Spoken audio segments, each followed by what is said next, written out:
अध्यात्म विज्ञान, नई दृष्टि, नई खोज। देखिए, सुनिए और समझिए। अध्यात्म विज्ञानी पूज्य स्वामी श्री कमलेशानंद जी के निर्देशन में सनातन सत्य का अनुसंधान कर जीवन को प्रकाशित करें। मुमुक्षु, महात्माओं, जिज्ञासु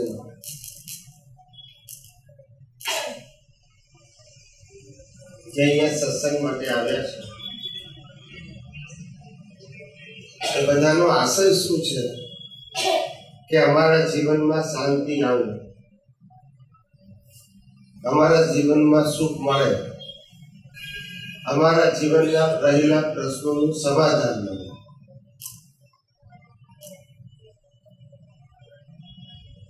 આવી દરેક વ્યક્તિની ભાવના હોય.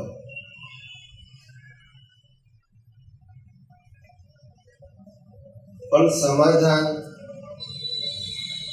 સુખ, શાંતિ ક્યારે આવે? કે જ્યારે આપણા જીવનની અંદર આપણે અજ્ઞાનમાંથી બહાર નીકળીએ તો જ શાંતિ આવે, સુખ આવે અને સમાધાન પ્રાપ્ત થાય. અત્યારે આપણું જીવન અનેક પ્રકારના અજ્ઞાનથી ભરેલું છે અને પાયાના અજ્ઞાન એવા છે કે જેનું સમાધાન આપણને ધર્મ દ્વારા અને સામાજિક વ્યવહાર દ્વારા અથવા તો સ્કૂલ કોલેજના જ્ઞાન દ્વારા એનું સમાધાન મળતું નથી.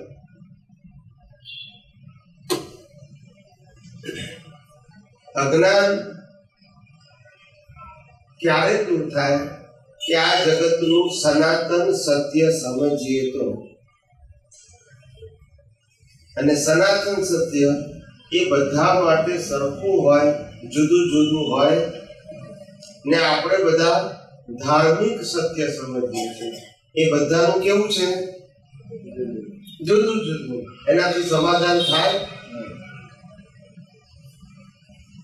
એટલે ધાર્મિક સત્ય વસ્તુ એવી છે કે જે આપણને વ્યવહાર જીવન જીવવા માટે કામ લાગે, પણ જીવનના પ્રશ્નોનું સમાધાન એમાંથી મળે નહીં. કારણ કે ધાર્મિક સત્ય એ સનાતન સત્ય નથી, એ સાંપ્રદાયિક સત્ય છે.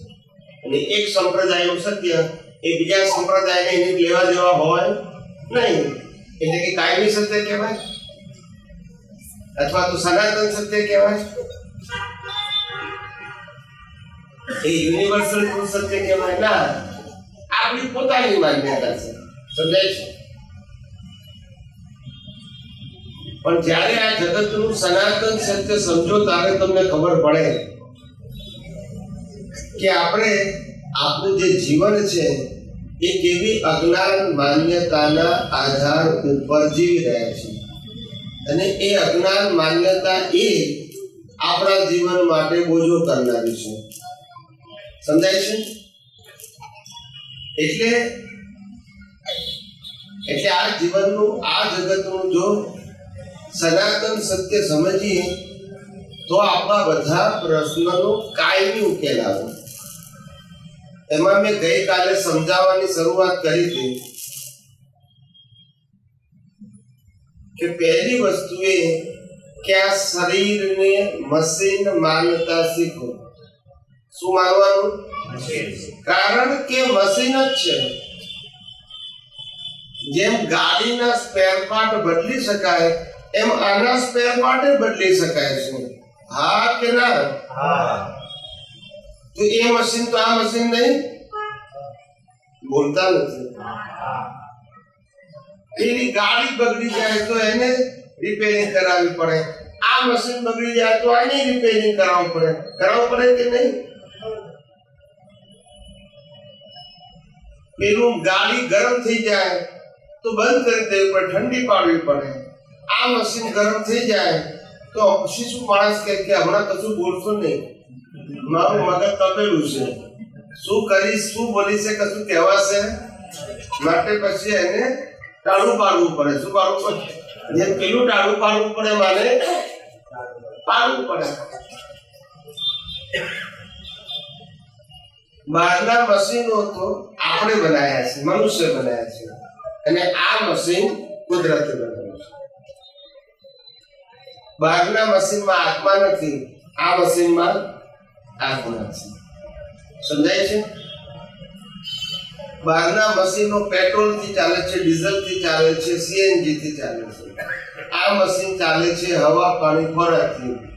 બોલતા નથી બધા. સાચું ખોટું? એટલે આને મશીન સમજતા શીખો. શું સમજતા શીખો?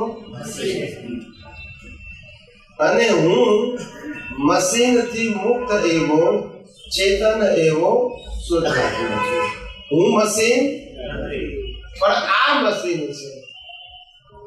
એટલે પેલા ચેતન અને જળ બેને શું કરો? જુદા પાડો. સમજાય છે? હવે જળના પ્રોબ્લેમ એ ચેતનના પ્રોબ્લેમ હોઈ શકે? બોલતા નથી. ગાડી બગડે એટલે ગાડીનો માલિક પણ બગડી જાય. સમજાય છે કે નહીં? બંને વસ્તુ કેવી છે? જુદી છે. એમાં શરીર એનું મશીન અને આત્મા એ બંને કેવા છે?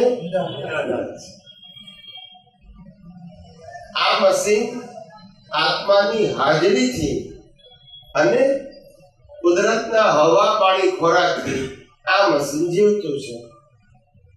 હમણાં જો હવા, પાણી, ખોરાક બંધ કરે તો મશીન શું થઈ જાય? આ મશીન ગમે એટલું પાવરફુલ હોય પણ 10 મિનિટ નાક દબાઈ દે તો શું થાય? મશીન કામ ના સમજાય. સમજાય છે ને? એટલે મશીન જ છે આ. પણ મોંથી આપણને એવું લાગે છે કે આ શરીર એ હું છું. એ મોટામાં મોટી અજ્ઞાનતા છે. શું છે? અજ્ઞાન કાઢો. પેલા અજ્ઞાનને સમજો અને દ્રષ્ટિમાંથી અજ્ઞાન કાઢો કે હું મશીન છું એ કાઢી નાખો. મશીન જુદો અને હું જુદો. સમજાય છે? મારી હાજરીમાં મશીન ચાલે છે પણ હું મશીન છું નહીં. અને મશીન ચલાવતો પણ મશીન તો કુદરત ચલાવે છે. કોણ ચલાવે છે? આને સમજાયું ને? મશીન બનાવ્યું પણ કુદરતે, ચલાવે છે કુદરત, અને એનો અંત પણ કોણ લાવે છે? સમજાય છે? એટલે મશીનનો આ રોલ છે, એ આપણો રોલ. અને આ મશીનને કુદરતે કર્મને આધીન અલગ અલગ પ્રકારના જીવન જીવવા માટેના રોલ આપ્યા છે. નાટકમાં રોલ હોય ને, કોઈ રાજા હોય, કોઈ રાણી હોય, કોઈ નોકર હોય, કોઈ ચાકર હોય, ભાઈ હોય, બહેન હોય, પતિ હોય, પત્ની હોય, એવા બધા રોલ હોય ને, મા હોય, બાપ હોય. એવા આના રોલ છે બધા. આ મશીનના રોલ છે કે નહીં? ખ્યાલ આવ્યો? એ બધા રોલ છે મશીનના. અને રોલ ભજવવા એ એનું જીવન છે. રોલ પતી જાય એટલે આ મશીનને બાળી નાખવાનું. બોલતા નથી બધા. 3 કલાકનું નાટક પતે પછી હવના ઘેર. ખ્યાલ આવ્યો? પછી સ્ટેજ ઉપર કોઈ હોય નહીં. એમ અહીંયા આગળ પણ આ 3 અવસ્થાનું નાટક છે. બાળપણ, યુવાની અને બુઢાપા. આ 3 અવસ્થા પૂરી થઈ ગઈ એટલે આનો રોલ શું થઈ ગયો? પછી આનો રોલ પછી સ્ટેજ ઉપર પછી આવે નહીં. પછી એ ફોટામાં જ આવે. શેમાં આવે? બોલતા નથી બધા. સમજાય છે ને? આનો રોલ પતી ગયો. હવે નાટક કરનારો જુદો છે અને પોતે જુદો છે. પોતે નાટક કરવાનું આને નાટક છે. નાટક કોને કહેવાય? જે ના ટકે એનું નામ નાટક. જે ના ટકે એનું નામ. આપણી જીવનને જોવાની, સમજવાની જે રીત છે એ રીત ખોટી હોવાને કારણે આપણે દુઃખી થઈએ છીએ. રીત ખોટી છે. શું છે? ઘણા માણસો બીમાર થઈ જાય અને આપણે એમને મળવા જઈએ તો આપણને શું કે હું 15 દિવસથી બીમાર છું. શું કે છે? 15 દિવસથી આ પગ ભાગી ગયો છે. હવે આ એની દ્રષ્ટિ જે છે એ દ્રષ્ટિ ઊંધી છે. કુદરત એવું કહે છે કે 15 દિવસ પહેલા પગ ભાગ્યો તો આજે 15 દિવસનો ભોગવટો પૂરો થઈ ગયો છે. બોલતા નથી બધા. 15 દિવસનો શ્વાસ પૂરો થઈ ગયો, 15 દિવસનું આયુષ્ય પૂરું થઈ ગયું, 15 દિવસનો ભોગવટો પૂરો થઈ ગયો. હવે આજે 15 દિવસ બોલવાની ક્યાં જરૂર છે? ના બરાબર. આજે આજનો ભોગવટો છે કે પાછલા 15 દિવસનો છે? પણ બોલે છે કેવું? 15 દિવસ. પછી લોડ પડે કે નહીં? 15 દિવસ તો ભોગ્યું, આજે પાછું આવ્યું વત્તા 15 દિવસ, પછી લોડ લાગે કે નહીં? લાગે કે નહીં? અજ્ઞાન માન્યતા. કેટલાકને પૂછે કે સાહેબ કેમ બધું ચાલે ધંધા પાણી? 6 મહિનાથી મંદી છે. મેં કહ્યું 6 મહિનાની મંદી પતી ગઈ કે આજે છે? બોલતા નથી બધા. 6 મહિનાની મંદી તો પતી ગઈ, આજે તું 6 મહિનાની ક્યાં વાત કરે છે? આજે આજની વાત કર ને કે ભાઈ આજે મંદી છે, 6 મહિના તો પતી ગયા, એ પાછા આવવાના જીવનમાં? આવવાના. તો પછી આજે શું કામ યાદ કરીએ? સમજાય છે કે નહીં? માણસની જે સમજણ છે એ ખોટી છે.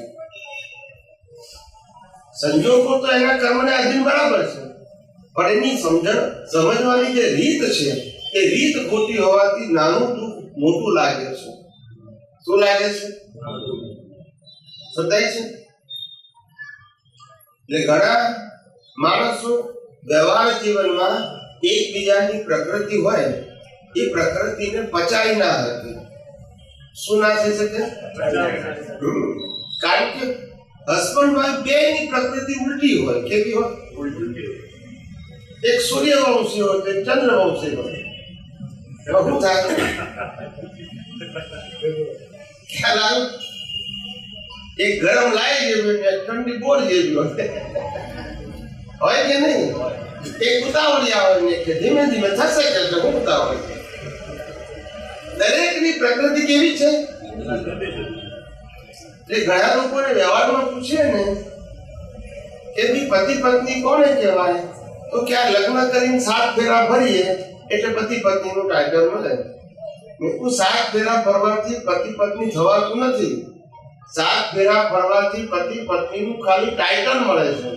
પછી જીવન જીવીએ ત્યારે ખબર પડે કે પતિ કોને કહેવાય અને પત્ની કોને કહેવાય. ના સમજાય?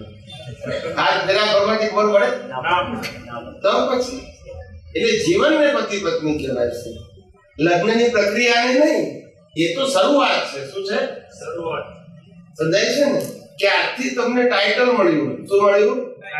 હવે ટાઇટલને નિભાવવાનું છે. ઉપર જાવ ત્યાં સુધી ગમે કે સમજાય છે કે પ્રકૃતિ હારી હોય કે ખરાબ હોય, ઠંડી હોય કે ગરમ હોય, હવે એડજસ્ટ થવાનું છે. શું થવાનું છે? સમજાય છે? એટલે જ્ઞાનીઓ કહે છે કે આ પ્રકૃતિ એકબીજાની જે છે એને એડજસ્ટ થતા શીખો. એડજસ્ટ થવાનો મતલબ સ્વીકારતા શીખો. શું શીખો? સ્વીકારતા.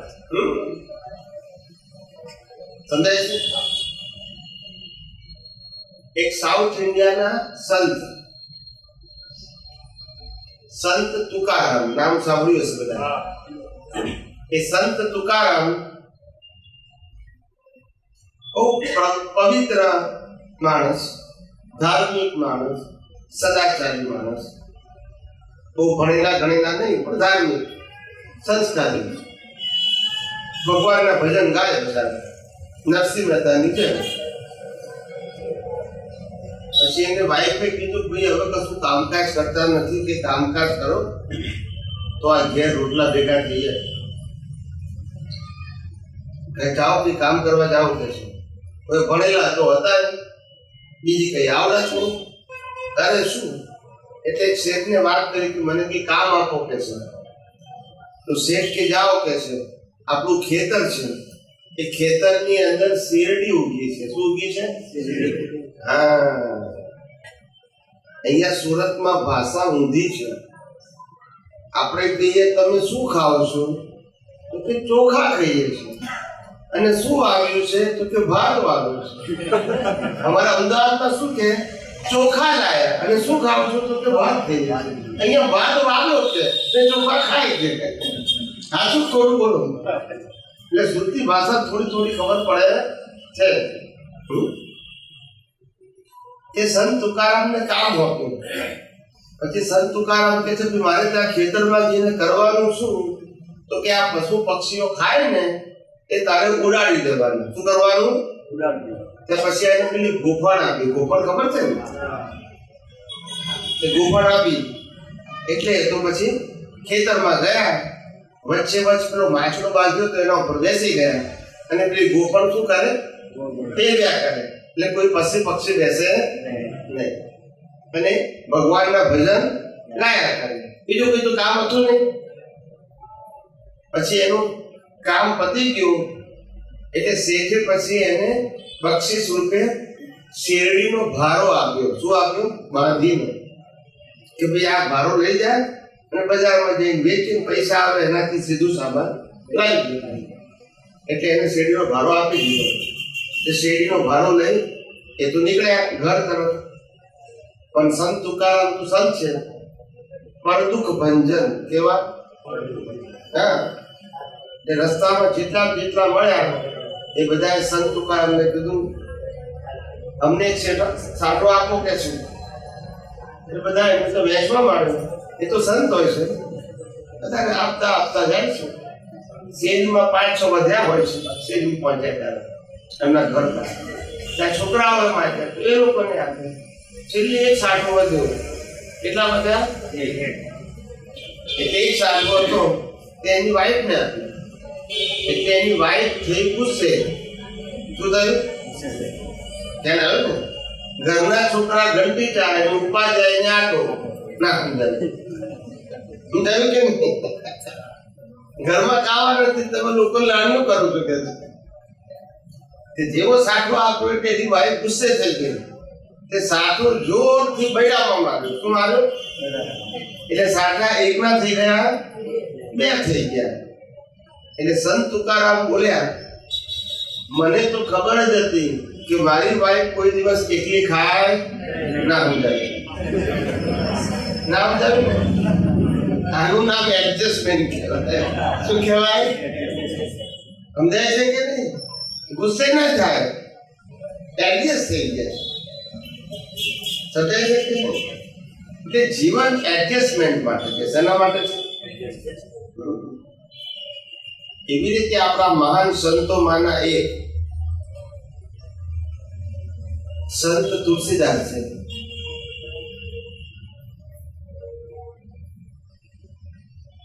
તુલસી રામાયણના રચયિતા, જેમને રામાયણની રચના કરી. અને એ વખતે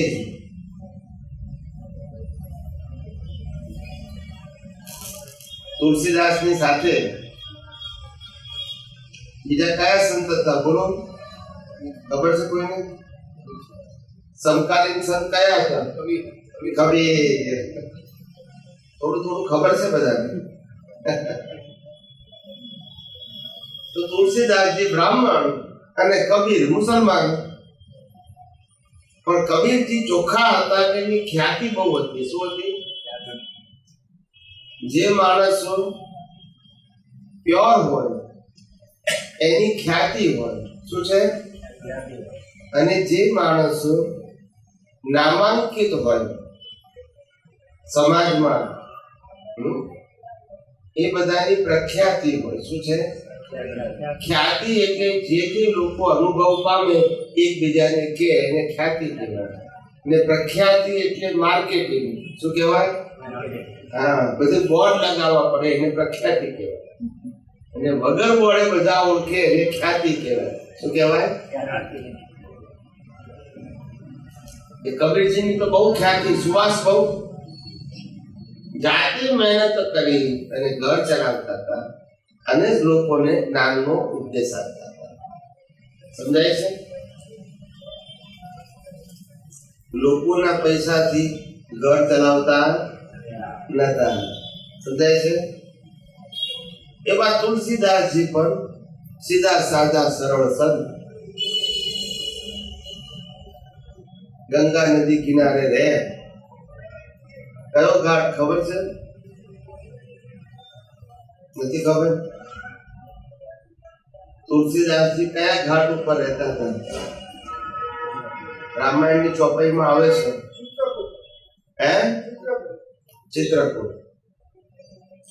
તે તુલસીદાસને લાગ્યું કે ભાઈ આવડા મોટા સંત છે, ભલે આપણે બ્રાહ્મણ છે ને મુસલમાન છે, પણ ખ્યાતિવાળા સંત છે, તો લાવો આપણે મળવા જઈએ. કારણ કે પહેલાના જમાનામાં સંતોને નાત જાતનો ભેદભાવ નતો, પણ પવિત્ર માણસો કે એકબીજાને મળવા જાય. ખ્યાલ આવ્યો? આવો વ્યવહાર તે વખતે હતો.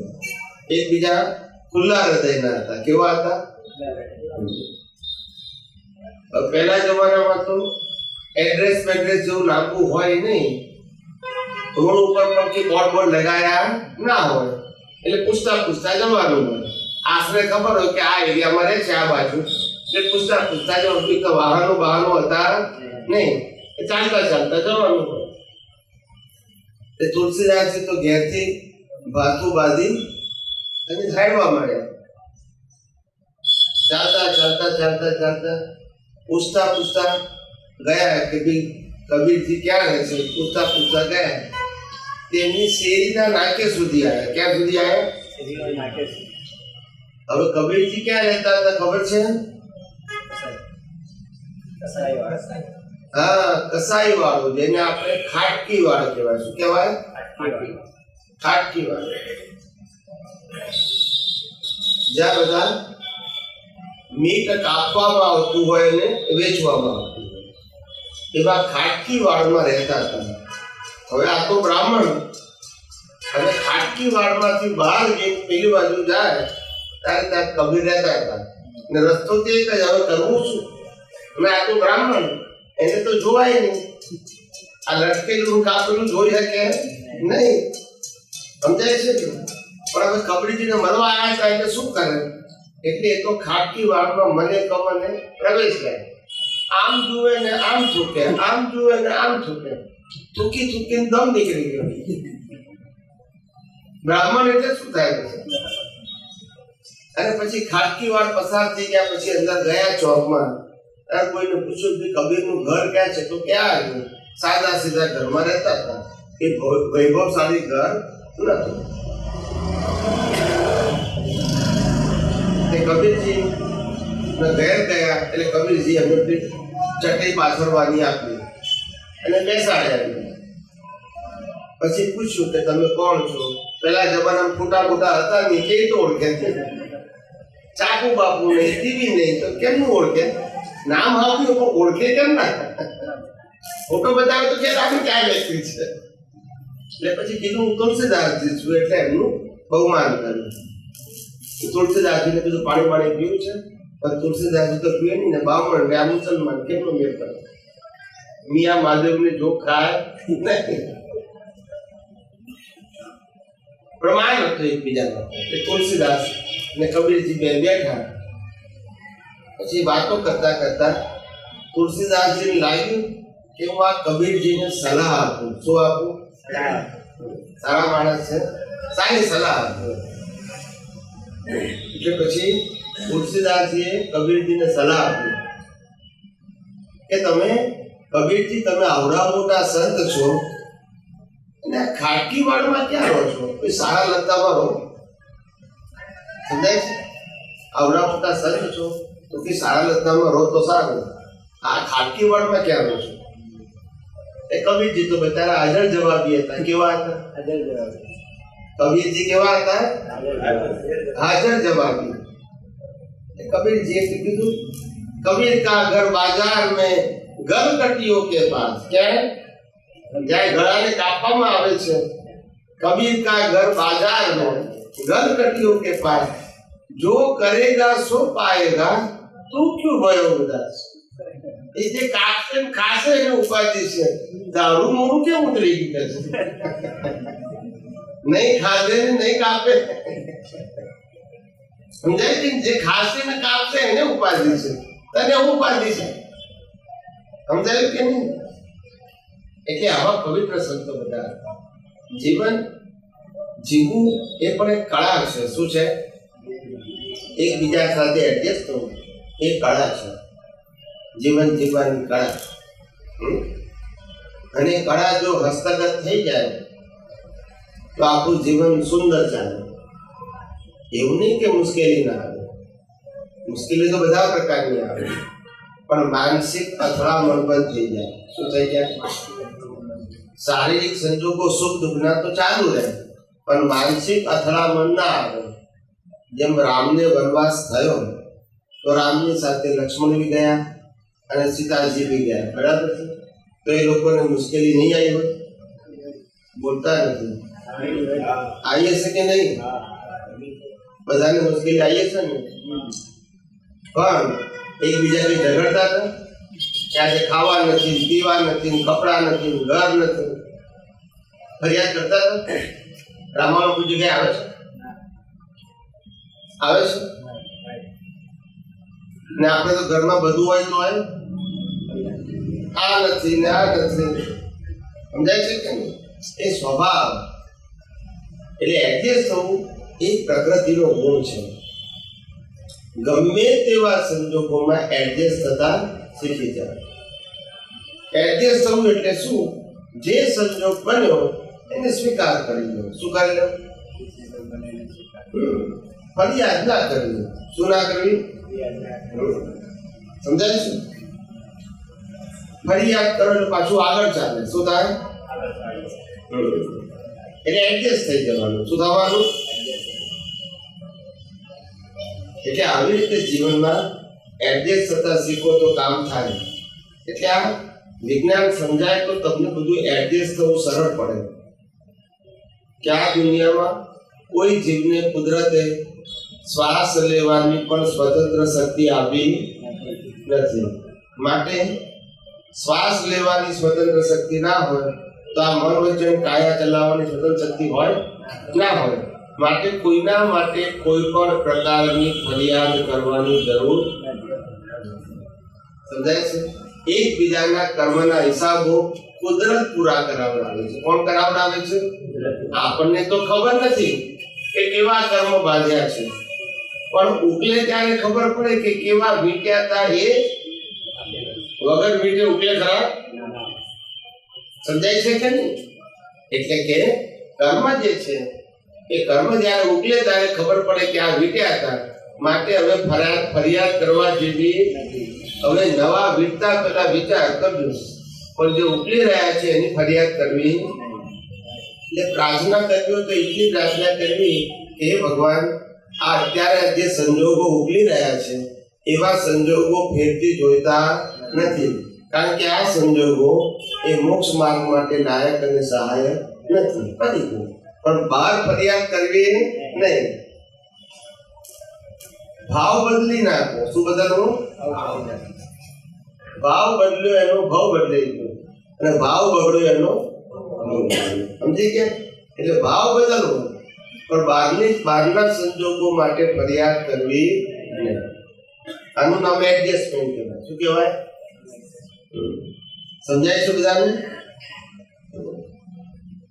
હવે કોઈ પ્રશ્ન પૂછવો હોય તો પૂછો માઇક બંને બાજુ આપેલું છે ને માઇક ઊંચું પડે ખબર પડે કે આપેલું છે ને આ બાજુ ક્યાં છે હા બસ વચ્ચે આપજો એટલે અહીંથી ફેરવવું ના પડે છે હવે જેને પ્રશ્ન પૂછવો હોય હાથ ઊંચો કરજો ને માઇક ક્યાં આગળ પહોંચે બસ બરાબરથી બધા પૂછજો હો બેઠા બેઠા પૂછજો ઉભા થઈને જવાનું જવાનું જય સચ્ચિદાનંદ જય સચ્ચિદાનંદ મારે એ જાણવું છે કે તમારા મતે બ્રહ્મચર્યનું ઇમ્પોર્ટન્સ કેટલું છે અને મોક્ષ માર્ગમાં એ કેટલું મહત્વ ધરાવે છે બ્રહ્મચર્યનું ઇમ્પોર્ટન્ટ કેટલું છે અને મોક્ષ માર્ગ માટે કેટલું ઇમ્પોર્ટન્ટ ધરાવે છે? કેમ આવો પ્રશ્ન પૂછવાનું મન થયું? પહેલી વખત આવ્યા? ના દાદા ભગવાન વિશે ખ્યાલ છે. હે? દાદા ભગવાન વિશે ખ્યાલ છે એમ ના, પણ મારા વિશે ખ્યાલ છે થોડો થોડો. થોડો થોડો. પહેલી વખત મળ્યા તો થોડો થોડો ખ્યાલ આવી ગયો. બીજી વખત ગઈકાલે આવ્યો હતો. આવો ગઈકાલે આવ્યો. સરસ. જવાબ આપો બધા. હો, વાંધો નહીં.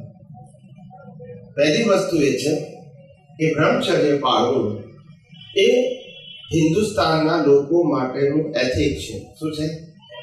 એથિક. એથિકનો મતલબ છે પ્રિન્સિપલ, કે બ્રહ્મચર્ય પાળવું જોઈએ. એને મુક્તિના માર્ગ સાથે જોડવાની જરૂર નથી. એ માનવ જીવનના હિત માટે છે. શેના માટે છે? જેમ લક્ષ્મીની ઇકોનોમી કરે છે એમ વીર્યની પણ શું કરવું? ઇકોનોમી. સમજાય છે? એ શ્રેષ્ઠ મનુષ્ય બનવું હોય કોઈ પણ ફિલ્ડમાં, સારા doctor, chartered accountant, lawyer, engineer, નેતા, અભિનેતા, શિક્ષક, પતિ, પત્ની, સામાજિક સમાજસેવક, કોઈ પણ ફિલ્ડમાં માણસે પાવરફુલ બનવું હોય તો બ્રહ્મચર્ય પાળવું જોઈએ. પણ બ્રહ્મચર્ય એટલે લગ્ન ના કરવા તે નહીં. બ્રહ્મચર્ય એટલે કે બાળકો પેદા ના કરવા તે નહીં. પણ બ્રહ્મચર્ય એટલે વીર્યની ઇકોનોમી. સમજાય છે? સમજાય છે કે નહીં? કે પૈસા જેમ જરૂરિયાત પૂરતા જ વાપરીએ છીએ, બાકીના બચાવીએ તો જીવનમાં શું લાગે? એમ આપણી પાસે એક વીર્યના ટીપાની અંદર મનુષ્ય બનાવવાની તાકાત છે કે નહીં? હવે એને વેડફી નાખીએ તો તાકાત શું થાય? જતી રહે. અને બચાવીએ તો તાકાત. સમજાય છે કે નહીં? આ કોમન સાયન્સનો પ્રશ્ન છે. એટલે બ્રહ્મચર્ય હોવું જોઈએ એ તો કોમન ફેક્ટર છે. એના મોક્ષ સાથે જોડવાની જરૂર. આત્માને તમારા બ્રહ્મચર્યની જરૂર નથી. બ્રહ્મચર્ય હોય કે અબ્રહ્મચર્ય હોય.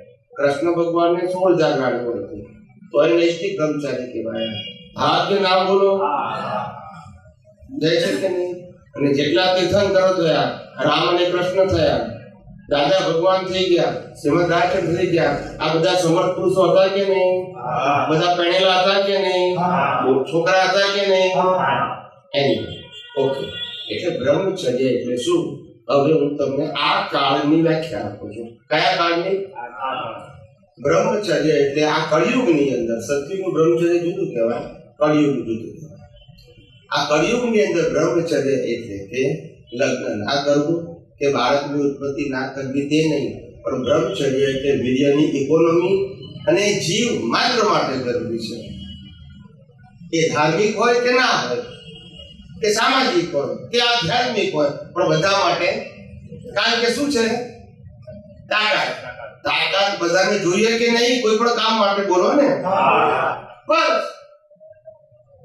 સમજાય છે કે નહીં? એટલે કોમન વસ્તુ છે ને સ્પેશિયલ કરવાની જરૂર નથી. ખ્યાલ આવે કે નહીં? ભાઈ કોઈ નેતા હોય, અભિનેતા હોય, સમાજ સેવક હોય, સામાન્ય વ્યક્તિ હોય, એન્જિનિયર, ડોક્ટર, લોયર હોય, વકીલ હોય, એ બધાને પૈસા કમાવા અને પૈસા બચાવવા આ પ્રિન્સિપલ બધામાં કોમન હોય કે નહીં? હોતા નથી. એવી રીતે સેમ જેમ પૈસા એ તાકાત છે એમ વીર્ય પણ શું છે? એની ઇકોનોમી બધા માટે જરૂરી છે. સમજાય છે? પણ બ્રહ્મચર્યને મુક્તિ માટે બોલવાની જરૂર નથી. સમજાય છે? એ શક્તિ છે, કોઈ પણ ફિલ્ડમાં કામ લાગશે. એને શારીરિક વસ્તુ કીધી, એને આત્મિક વસ્તુ કહેવાતી નથી. પણ બ્રહ્મચર્ય આધ્યાત્મિક માર્ગમાં સહાયક થાય છે. શું થાય છે? પણ એ હોય તો મોક્ષે જવાય એવી કોઈ કન્ડિશન નથી. સમજાય છે? પણ આપણી દ્રષ્ટિમાંથી વિષય વાસના ખલાસ થઈ જાય એટલું પૂરતું છે. સમજાય છે મારી વાત? અહીંયા જૈન હશે તો એને ખબર છે ઋષભદેવ ભગવાનને 102 પુત્ર હતા.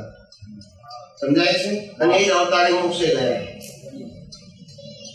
તીર્થંકરો બીજા પણ થઈ ગયા કે ચક્રવર્તી હતા અને હજારો રાણીઓ હતી. છેલ્લા અવતારમાં અનેક પુત્રો હતા. એ અવતારે મોક્ષે ગયા. રામને પણ પુત્ર હતા, કૃષ્ણને પણ અનેક પુત્ર હતા. સમજાય છે? મહાવીરને પણ પુત્રી હતી. બધા એ જ અવતારે મોક્ષે ગયા છે. યસ કે નો? બસ. એટલે બ્રહ્મચર્ય પહેલી વસ્તુ એ કે બ્રહ્મચર્યનો સબ્જેક્ટ એ પબ્લિક મેટર નથી. શું નથી? હિન્દુસ્તાનના ઇતિહાસને તપાસજો. 5000 વર્ષનો ઇતિહાસ. કેટલા વર્ષનો?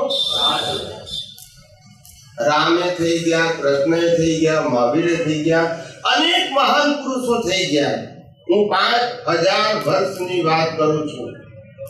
એ 5000 વર્ષના ઇતિહાસમાં કયા સાધુ સંત સંન્યાસીએ પબ્લિકમાં બ્રહ્મચર્ય ઉપર વાત કરી છે? બોલો, દાખલો મને આપો. 5000 વર્ષના ઇતિહાસની વાત કરું છું.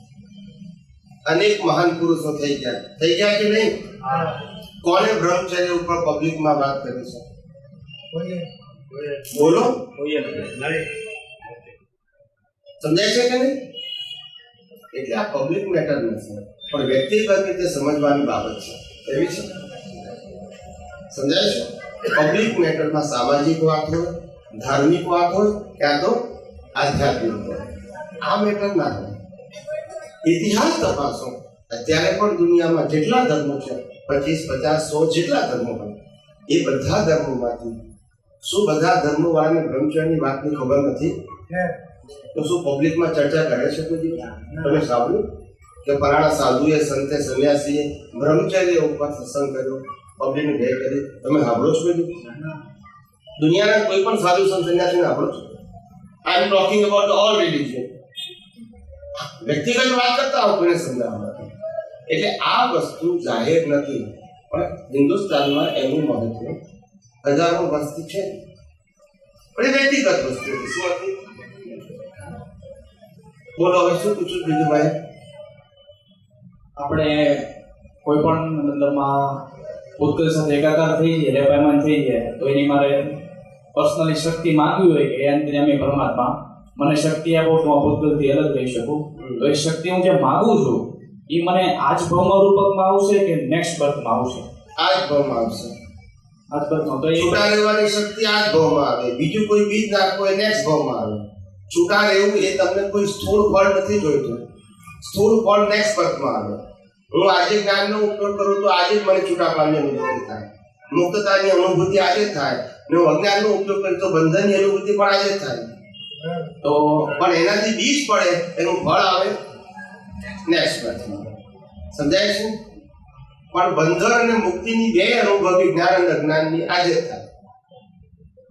સમજાય છે? અને એનું બીજ પડે રાગ કે દ્વેષનું, એનું ફળ ક્યારે આવે? નેક્સ્ટ. કોઈ એક્ઝામ્પલ આપો ને. કહું, તમે પોતે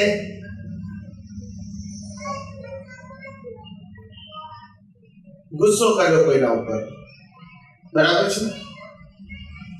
ગુસ્સો કર્યા પછી તમને અંદર પસ્તાવો થયો કે આવો ગુસ્સો નહીં કરવો જોઈએ, અંદરની વાત.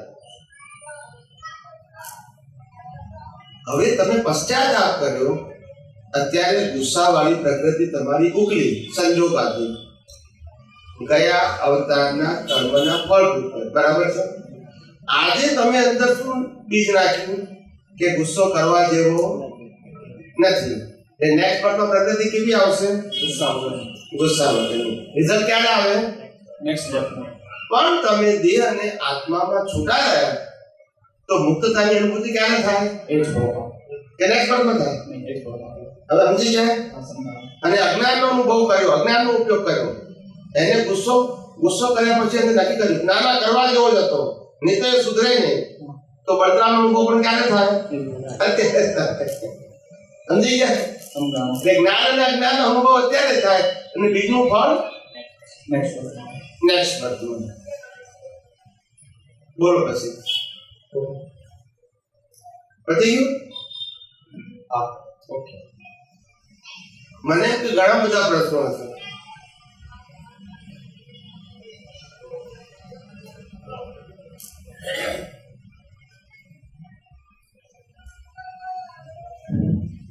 જય સચ્ચિદાનંદ. જય સચિદાનંદ. આપને એક નમ્રતા સાથે પ્રશ્ન કરવાનો છે. બરોબર. કે ભારતીય સંસ્કૃતિ છેલ્લા મારા 77 વર્ષ થયા છે, એટલે 20 વર્ષથી હું જોઉં છું કે પશ્ચિમી સંસ્કૃતિનું એટલું બધું આક્રમણ છે કે ખાસ કરીને આપણા કપડા લત્તાથી માંડી ખોરાક સુધી પહોંચી ગયું છે. તો આમ થવાનું કારણ શિક્ષણની ખામી છે કે ધર્મ પ્રચારકોની ખામી છે? બસ એટલો મને જવાબ જોઈએ. પ્રશ્ન પતી ગયો? હા. હવે જવાબ શરૂ કરો. મારો સ્વભાવ છે, હું કોઈ પણ વ્યક્તિનો પ્રશ્ન પૂરેપૂરો સાંભળું છું, વચ્ચે કાપી નાખતો નથી. શાંતિથી ઠંડે કલેજે કહું છું. કેવું? એમને એવું કીધું કે આજે આપણા સમાજની અંદર છેલ્લા 20-25 વર્ષથી જે વાતાવરણ જોઉં છું એ બધું વાતાવરણ પશ્ચિમની સંસ્કૃતિને અનુસરણ અને અનુકરણ કરનારું છે. એ કપડા અને ખાવા પીવાની રહેવાની જીવવાની સ્ટાઇલ ઉપર પણ દેખાય છે. એનું કારણ શું છે? શિક્ષણ છે, ધર્મગુરુઓ છે, આ એનો પ્રશ્ન છે. બરાબર છે. પહેલી વસ્તુ એ છે, એક કારણ નથી, અનેક કારણ જવાબદાર છે. સૌથી મોટામાં મોટું કારણ છે મીડિયા. શું છે? દુનિયા મેરી મુઠ્ઠી મેં. ના સમજ્યા? મુઠ્ઠી મેં એટલે શું? જાણકારી તાત્કાલિક મળવી. પણ એવું મને કેવી રીતે મળે? આજે મેં પ્રશ્ન પૂછવાનો. ના, એવું નહીં. એટલે મોબાઈલમાં આખી દુનિયા આવી ગઈ. અમેરિકામાં શું થાય છે તે મોબાઈલમાં ખબર પડે, બોલતા નથી. એટલે પછી ત્યાંનું કલ્ચર છુપાયેલું રહ્યું. હવે કેવું થઈ ગયું? ખુલ્લું થઈ ગયું. પહેલા તો કોઈ જતું નતું ને મીડિયા નતા, ટીવી નતા, તો કઈ રીતે ખબર પડે? કોઈ કે એ તો આપણે સાંભળીએ પણ દેખાય નહીં. હવે શું થઈ ગયું? દેખાય. એનું આ કારણ. બસ આ દશા આમાં બેઠી. આ પહેલું કારણ. બીજું કારણ થયું શિક્ષણ. આજનું શિક્ષણ માણસને સંસ્કારી નથી બનાવતું, માણસને માણસ નથી બનાવતું, પણ માણસને પૈસા કમાવાનું મશીન બનાવે છે. ના સમજાય? માણસને સંસ્કારી નથી બનાવતું, માણસને સંસ્કારી નથી બનાવતું, અને એ માણસને માનવતાવાદી નથી બનાવતું. માણસને ખાલી પૈસા કમાવાનું મશીન બનાવે છે શિક્ષણ. ખ્યાલ આવ્યો છે? એટલે જે લોકો ભણી ગણીને તૈયાર થઈ જાય, પછી ડોક્ટર હોય, ચાર્ટર એકાઉન્ટન્ટ હોય, લોયર હોય, એન્જિનિયર હોય, બધા લોકો ભણે પછી પૈસા કમાય એનો તો વાંધો નથી, પણ પૈસા કમાય એની અંદર એ લોકો એક જ ઉદ્દેશ રાખે છે, કેમ કરીને પૈસા વધારે બધા પેશન્ટ પાસેથી ખેંચવા. સમજાય છે? ઉદ્દેશ જ આ. એટલે આજનું એજ્યુકેશન મની ઓરિએન્ટેડ થઈ ગયું. સંસ્કાર બંસ્કાર બધું બાજુ જતું રહ્યું. સભ્યતા મર્યાદા ભૂલી જવાની. પૈસા કેમ કમાય એવું શીખવાડો, બસ ને શીખવાડે છે. એટલે આજનું શિક્ષણ બધાને શું બનાવે છે? પ્રેક્ટિશનર બનાવે છે. શું બનાવે છે? પહેલાનું ભણતર બધાને પ્રેક્ટિકલ બનાવતું હતું, અત્યારે પ્રેક્ટિશનર બનાવે છે. શું બનાવે છે? એટલે અત્યારે કોઈ માંદું પડે તો ડોક્ટર પાસે જાય, એટલે ડોક્ટર કે છે કે આ 4 પ્રકારના રિપોર્ટ લઈને આવો. ના સમજાય? કારણ કે ભણેલા બહુ છે એટલે ખબર પડે નહીં એમને. એટલે કે છે અમે એટલું બધું ભણ્યા છે કે 4 જગ્યાએથી રિપોર્ટ લઈ આવો, બ્લડ રિપોર્ટ ને, યુરિન રિપોર્ટ ને, આ રિપોર્ટ ને, તે રિપોર્ટ, એ બધું લઈને આવવાનું. એ બધે ઠેકાણે પાછું એમનું કમિશન હોય. ના સમજાયું? પછી રિપોર્ટ લઈને આવે પછી તમને બધા પ્રશ્ન પૂછે કે તમારો રિપોર્ટ તો આવું કે છે, હવે તમને શું થયું છે એ કહો. ના સમજાયું? પછી તમારી કહાની કિસ્મત કી શરૂ થાય. એટલે પછી એના આધારે નક્કી કરે કે આને કઈ દવા લખવી. એટલે દવા લખે 15 દિવસની. કેટલી? 15 દિવસ. અને પછી કે હવે અમને કન્સલ્ટન્ટની ફી આપો. એટલે 5000 રૂપિયા ફી માંગે. પેલું કમિશન તો જોજો પ્લસ આ ફી. સમજાય કે નહીં? હવે 15 દિવસ પછી દવા લીધી તમે, પણ તોય રોગ મટ્યો. એટલે પછી તમે પાછા આવો કે ભાઈ આ તમે દવા આપી પણ હજુ કામ કરતી. એટલે પાછું ફેરથી કે બીજી વખત રિપોર્ટ લઈ આવો. પાછા રિપોર્ટ લઈને આવે, પાછી બીજી દવા લખી આપે, અને પાછી કન્સલ્ટિંગ ફી. એ ડોક્ટરો, વકીલો બધા એવું કહે છે અમે બધા તમારા ઉપર પ્રેક્ટિસ કરીએ છીએ. પ્રેક્ટિકલ કરતા નો ગેરંટી. પ્રેક્ટિસ ના જ પૈસા આપવાના. બોલતા નથી બધા. શેના પૈસા આપવાના? વકીલો પણ શું કહે છે? અમે પ્રેક્ટિસ કરીએ છીએ, કેસ જીતીએ કે ના જીતીએ, પણ જેટલું પ્રેક્ટિસ કરીશું, જેટલું કોર્ટમાં હાજર રહીશું, તમારે પૈસા આપવાના. જીતો કે હારો તમારું તકલીફ. અમને પછી પ્રેક્ટિસના પૈસા ના સમજાય. સમજાયું કે નહીં? એ બધા પ્રેક્ટિસ કરે છે, કોઈ પ્રેક્ટિકલ કરતું નથી. અને પહેલા જમાનાના વૈદ્યો કેવા હતા? તમને બીમાર થાવ એટલે વૈદ્ય પાસે જાઓ, એટલે વૈદ્ય પહેલા કે તમારે કશું બોલવાનું. બોલતા નથી બધા. હા કે ના તો બોલો. મેં ગઈકાલે કીધેલું કે હું કહું કે કઈ હા કે ના બોલો તો હુંકારો કરવાનો. કારણ કે જીવતા માણસો જે હુંકારો મરેલા કરી શકે. હવે તમારે સાબિત કરવાનું છે. ના સમજાય? ચાલો. એટલે વૈદ પહેલું જ કે તમે મારી પાસે પેશન્ટ તરીકે આવ્યા છો એટલે તમારે કશું બોલવાનું નથી. હું નાડી જોઈ દઈશ અને તમને નક્કી કરીશ કે તમને શું થયું છે. એટલે નાડી તપાસે, ને નાડી તપાસ્યા પછી વાતપીત કપને જોઈ અને પછી દવા લખી આપે, દેશી દવા. અને ચરી પાડવાનું કે, અને કે બી ખરા કે આ તમે દવા લેશો અને આ ચરી પાડશો એટલે 15 દિવસમાં રોગ મટી જશે. તમારે ફેરથી આવવું નહીં પડે. સમજાય છે? આ વૈદ્યો કહેતા હતા કે જે ચોપડી ભણેલા અને જે પ્રેક્ટિસ કરતા એ પ્રેક્ટિકલ કરતા હતા. શું કરતા હતા? ના સમજાયું? એટલે આજના એજ્યુકેશન શું કર્યું સમજી ગયા ને? બોલતા નથી. પૈસા કમાવાના મશીન બનાયા. શું બનાયા? આજના શિક્ષણ માણસ નથી બનાયા. એક વ્યક્તિ, એક માણસ બીજા માણસને કઈ રીતે મૂર્ખ બનાવી શકે એનું જ્ઞાન પાકું કરાવડાવે. ના સમજાય? મોટો માણસ નાનાને બનાવે, નાનો એનાથી નાનાને બનાવે. સમજાય ને? જેની પાસે જે સત્તા એ લૂંટો. પ્રેસિડેન્ટ થી પટાવવાનો બધા લૂંટતા જ હોય. સમજાયું કે નહીં? એટલે આજનું શિક્ષણ એ પણ માણસને ભ્રષ્ટ કરવા માટેનું એક કારણ છે. સમજાય છે? ત્રીજું કારણ આજના ધર્મગુરુઓ. શું છે?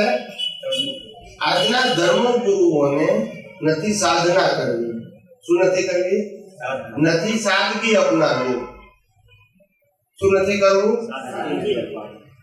સાધના કરવી નથી, નથી સાદગી અપનાવવી. ખ્યાલ આવે ને? તમારા કરતા વધારે વૈભવશાળી રીતે જીવવું છે, પણ છતાંય ત્યાગી કેવડાવવું છે. ના સમજાયું? સમજાયું ને? એટલે ઘણા બધા ત્યાગીઓ મને ભેગા થાય તો મને કે જ્યાં સુધી ત્યાગ લીધો નથી ત્યાં સુધી મોક્ષ થશે નહીં. એટલે હું કહું કે તમે ત્યાગી કોને કહો છો? તમે ત્યાગી કોને કહો છો? જે લોકો આ ઘરની અંદર 4, 5, 6 લોકો રહે છે એને તમે ભોગી કહો છો, અને તમે અહીંયા હાઈટ વરગાડે એને ત્યાગી કહો છો? બોલતા નથી. ઘરના 6 આગળ ચાલતું નતું તો કંટાળીને ત્યાગ લીધો, અને પછી ત્યાં હાઈટ વરગાડ્યા. પોતાના માનતા નથી અને બાળકા માનશો. બોલતા નથી. માનશે? આ સંસાર વધાર્યો ઘટાડ્યો? બોલો, સમજાય છે કે નહીં? જે માણસો બચારા સામાન્ય માણસો જિંદગીમાં પરણે તારે એક જ વખત વરઘોડો કાઢે એને તમે ભોગી કહો, અને જે વર્ષમાં 12 વરઘોડા કાઢે એને ત્યાગી કહેવાય. બોલતા નથી બધા. હાથ રાખી બોલો.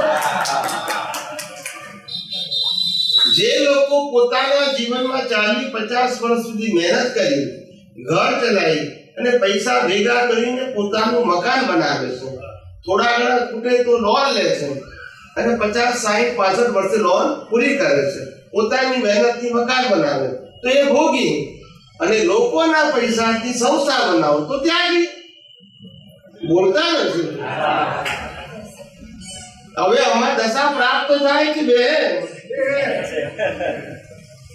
સમજાય છે કે નહીં? આ બધું ભ્રષ્ટ થઈ ગયું છે. શું થઈ ગયું છે? બધામાં પૈસા ઇમ્પોર્ટન્ટ થઈ ગયા. એટલે માણસ તરીકે રહ્યો, પોસ્ટ ગમે તે હોય, પણ માણસ જ ના રહ્યો કે પોસ્ટને શું કરવાનું? દરેક પોસ્ટ ઉપર પહેલા વ્યક્તિનો એક જ ધ્યેય, હાઉ ટુ મેક મની. સમજાય છે? બસ. પછી હવે તમે કહો કે ભાઈ આપણી સંસ્કૃતિ, સભ્યતા, મર્યાદા ક્યાંથી ટકે? બધું જ શિક્ષણ ભ્રષ્ટ થઈ ગયું, ધર્મગુરુઓ ભ્રષ્ટ થઈ ગયા. સમજાય છે? અને આજનું પ્રોફેશનલો ભ્રષ્ટ થઈ ગયા. હવે કઈ જગ્યાએ સુધારો કરવો? ખ્યાલ આવ્યો? એટલે હવે આ બધું ભ્રષ્ટ થઈ ગયું છે, એને રિપેરિંગ કરવાનું કામ ગવર્મેન્ટનું નથી. હવે એનું કામ કુદરતનું છે. કોનું છે? કુદરત. કે માણસ હતું ને, માણસ તો 100% ક્વોલિફાઈડ વાળો માણસ હોય ત્યારે એને પરફેક્ટ માણસ કહેવાય, 100% પરફેક્ટ. તે ઘસાતો 35% સુધી પણ અમે એને માણસ જ કહ્યો. ભલે 65% ફેલ હોય પણ 35% તો છે ને, તો એને માણસ જ કહ્યો અમે. ભલે 65% અવગુણ હોય પણ 35% તો ગુણ છે ને, એને અમે માણસ કીધું.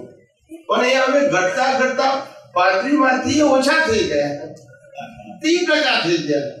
હવે આકાર માણસનો ખ્યાલ આવ્યો, પણ લક્ષણો બધા પ્રાણીઓના ના સમજાયું. આકાર માણસનો છે પણ લક્ષણ કેવાય છે પ્રાણીઓના. નથી કહેતા? એટલે આપણે વ્યવહારમાં કહીએ છીએ બી ખરા, આ તો ગધેડા જેવો છે, આ તો કૂતરા જેવો છે. નથી કહેતા? ના સમજાય. કોઈ કૂતરાને સાંભળ્યું કે આ માણસ જેવું જેવું કે છે? કોઈ કૂતરાઓ કે બીજા કૂતરાને કે આ માણસ જેવો છે? કે માણસ ને એવું કે આ કૂતરા જેવો છે? સમજાય છે કે ઘણી વખત લોકોનું મોટું ટોળું હોય, બાજુમાં કોક નીકળે એટલે કે પણ એ માણસો છે. હકીકતે એક એનો લીડર કહેતો એમ બધા કરતા, પણ એમાં માણસાઈ ન હોય. માણસો છે, માણસાઈ નથી. એ પછી એટલે આવી રીતે આખું આપણી આ સંસ્કૃતિ બધી ભ્રષ્ટ થઈ ગઈ છે. કેવી થઈ ગઈ છે? એટલે હવે કુદરત કહે છે કે પહેલા 100 કિલોની ઘઉંની ગુણ હતી. કેટલા કિલો? એમાંથી હાર્ડલી 500 ગ્રામ જેવા કાંકરા નીકળતા હતા. કેટલા? 500 ગ્રામ એટલે અડધો ટકો કહેવાય. કેટલા કહેવાય? તો એને ઘઉંની ગુણ કહેવાય. બરાબર કે નહીં? એવું કહેવાય ઘઉં કાંકરાની ગુણ, ઘઉંની ગુણ જ કહેવાય ને. અને પૈસા આપણે ગુણ જ આપીને કાંકરાના જે આવી જાય ને એમાં. પછી એમાંથી 500 ગ્રામમાંથી 5 કિલો કાંકરા થઈ ગયા 100 કિલોમાં, તોય ઘઉંની ગુણ જ કહેવાય. બોલતા નથી બધા. 100 કિલો ના પૈસા આપવાના, કાંકરાના બાદ કરીને આપવાના નહીં. એમાંથી ઘટતા ઘટતા 50% કાકરા ને 50% ઘઉં, તોય લોકો કે ઘઉંની જ ગુણ છે કે સમજાય છે કે નહીં? સમજાય છે ને? હવે 50% કાકરા ને 50% ઘઉં હોય શું થાય સાહેબ? એટલે કુદરત કે છે હવે આ અને રિપેર ના કરાય માણસોથી. એટલે કુદરત હવે આ કુદરતી આફતોથી આ વર્લ્ડની જે પોપ્યુલેશન છે એમાંથી 40-50% પોપ્યુલેશનને ખલાસ કરશે. કુદરતી આફતો, ધરતીકંપ, સમજાય છે ને? ધરતીકંપ થશે, દરિયો ઉછળશે, નદીઓ એની મર્યાદા ઓળંગશે, દરિયો એની મર્યાદા ઓળંગશે. ખ્યાલ આવે ને? સખત ગરમી પડશે, સખત ઠંડી પડશે, અતિ વરસાદ પડશે, અથવા તો દુષ્કાળ થશે, પાણીનું ટીપું નહીં પડે.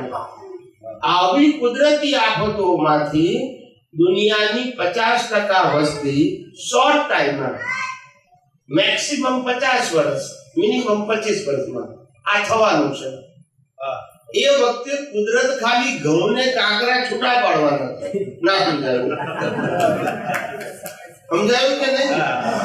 કાંકરા જશે 2 માંથી 4 પગમાં, પછી લાકડીની જરૂર પડે નહીં. બોલતા નથી બધા. અને પૂછડું બધાને બોનસમાં મળશે. પછી શું વાત હશે? મજા કરો. સમજાય છે કે નહીં? એટલે જે ઘઉં છે એ મનુષ્ય રહેશે ને કાંકરા બધા 2 પગમાંથી 4 પગમાં. સમજી ગયા કે નહીં? એટલે આ કુદરત કરવાની. હવે ગવર્નમેન્ટ નું કામ નથી. 5-10% હોય તો ગવર્નમેન્ટ રિપેરિંગ કરે, 50% ને કોણ રિપેરિંગ કરે? સમજાય છે ને? કંટ્રોલ બહાર કર્યું. શું કહ્યું હવે? કંટ્રોલ બહાર કર્યું. એટલે હવે કુદરત નું કામ છે. કોનું કામ છે? એટલે કુદરત એનું કામ કરશે. એટલે કુદરત કહે છે કે આ બધા કહેવાય માણસો, પણ લક્ષણ માણસ એવા પણ કરીએ શું? હવે ત્યાં વસ્તી વધી ગઈ છે ને તે ઘટી જશે, પછી કે પ્રાણીઓની ઘટી ગઈ છે તો વધી જશે પાછી, અને મનુષ્યની વધી ગઈ છે તે એટલે બેલેન્સ થશે. સમજાય છે? એટલે જેમ માણસોની સંખ્યા વધશે એમ માનવતા વધશે. શું વધશે? અને આજે સંખ્યા એટલી વધી ગઈ છે કે ઘરમાં માણસ જ ખવાતો નથી. એક ઘરમાં એકની જગ્યાએ 4 એસી આવે કઈ વાંધો નહીં, એકની જગ્યાએ 4 ગાડી આવે કઈ વાંધો નહીં, દરેક રૂમે ટીવી આવી જાય કઈ વાંધો નહીં, પણ ઘરમાં ચોથાથી 5મો માણસ લાંબો રહેવો જોઈએ નહીં. ના કુદરત એ ખવાતો નથી. બીજું બધું ખવાય છે. એટલે માણસની જે દ્રષ્ટિ છે એ એટલી હીન થઈ ગઈ. શું થઈ ગઈ? માણસ માનવતા વિહોણો થઈ ગયો. કેવો થઈ ગયો? સમજાય છે ને? આપણી ભારતીય સંસ્કૃતિ એ અતિથિ દેવો ભવના સિદ્ધાંત ઉપર રચાયેલી છે કે આપણે અતિથિને પણ વેલકમ કરતા હતા. એની નાત જાત ગામ પૂછતા નતા. એ આપણી સંસ્કૃતિ હતી પહેલા જમાનામાં. અત્યારે પણ હશે કેટલાક ગામડામાં, ખબર નથી. પહેલા જમાનામાં ગામડાની અંદર લોકો ગામના ચોરે બેસતા હતા, પાદરે બેસતા હતા, અને ત્યાંથી કોઈ વટલે માલવું નીકળે એટલે એને ઘેર લઈને ખવડાવે પછી ખાય. એને આનંદ થાય કે મેં એક માણસને જમાડ્યો. એટલે માણસને એ લોકો દેવ તરીકે માનતા હતા. આવી આપણી સંસ્કૃતિ, અતિથિ દેવો ભવ. હવે એ સંસ્કૃતિ ઘટતા એટલી ઘટી ગઈ કે આજે હગો ભાઈ કે બેન આપણા ઘેર આવે વર્ષમાં એકાદ વખત, તોય આપણે પહેલો પ્રશ્ન પૂછી લઈએ કે તમારો પ્રોગ્રામ શું છે? એવું તો કહેવાનું તમે ક્યારે જવાના છો? એટલે ભણેલા ગણેલા સોફિસ્ટિકેટેડ ભાષા બોલે કે તમારો પ્રોગ્રામ શું છે? એટલે કે ચોથે દિવસે ફલાણ ઠેકાણે જવાના છે. એટલે આ લોકો સમજી ગયા કે 4 દિવસનો વ્યવહાર છે. આપણે એડ્રેસ કેટલા દિવસ થવાનું છે? 4 દિવસ. સમજાય છે ને? એટલે બધાને જે અતિથિ દેવો ભવની સંસ્કૃતિ ઘટતી હગો ભાઈ કે બેન પણ ખમાતા આવી આ સંસ્કૃતિ થઈ ગઈ છે. માટે કીધું કે માણસાઈ અત્યારે ધીમે ધીમે મરી પડવાની છે, અને હવે કામ એને રિપેરિંગ કરવાનું કુદરત કરવાની છે. કોણ કરવાની છે? હવે મનુષ્યનું કામ નથી. બોલો. આપણે જે વાત કરી માનવતા મરી પડવાની, હું એક વખત એક નેસડામાં ગયો હતો ભરવાડને ત્યાં. એટલે બેઠા હતા, ચા પાણી પીધા, એટલે કે એનો મહેમાન આવ્યો ભરવા. એટલે એને લાકડી હોય એની સાથે એટલે ખાટલા નીચે મૂકી, ફરી વખત ચા બનાવી, ફરી વખત ચા પીધી. એ ચા પી જોઈ આવી. મેં પૂછ્યું ક્યાં તમને હતા? એ કે અમારે ગામનું પૂછવાનું ન હોય, લાકડી જો ખાટલાની નીચે મૂકે તો ચા પીવાનું, અને જો ખૂણામાં ઊભી મૂકે ને તો એને જમાડવાના હોય. આ અમારો નિયમ. બાકી બહુ સરસ. આમાં પણ લાગે અભૂત અથવા તો અભણ અત્યારે જ નથી, પણ જૂના વખતમાં ગામડામાં એ રીતનું હતું. બરાબર છે. હું આજથી 4-5 વર્ષ પહેલા જુનાગઢની અંદર જે આપણા સાસણગીર, એ સાસણગીરની અંદર નેસડામાં ગયો હતો, અને ત્યાંથી બહાર નીકળેલું મંદિર આવે. કોનું મંદિર છે? હે? એ સાસણગીરમાંથી આખો રસ્તો ક્રોસ કરીને એન્ડ ઉપર જાઓ તો મંદિર આવે છે. સમજાય છે ને?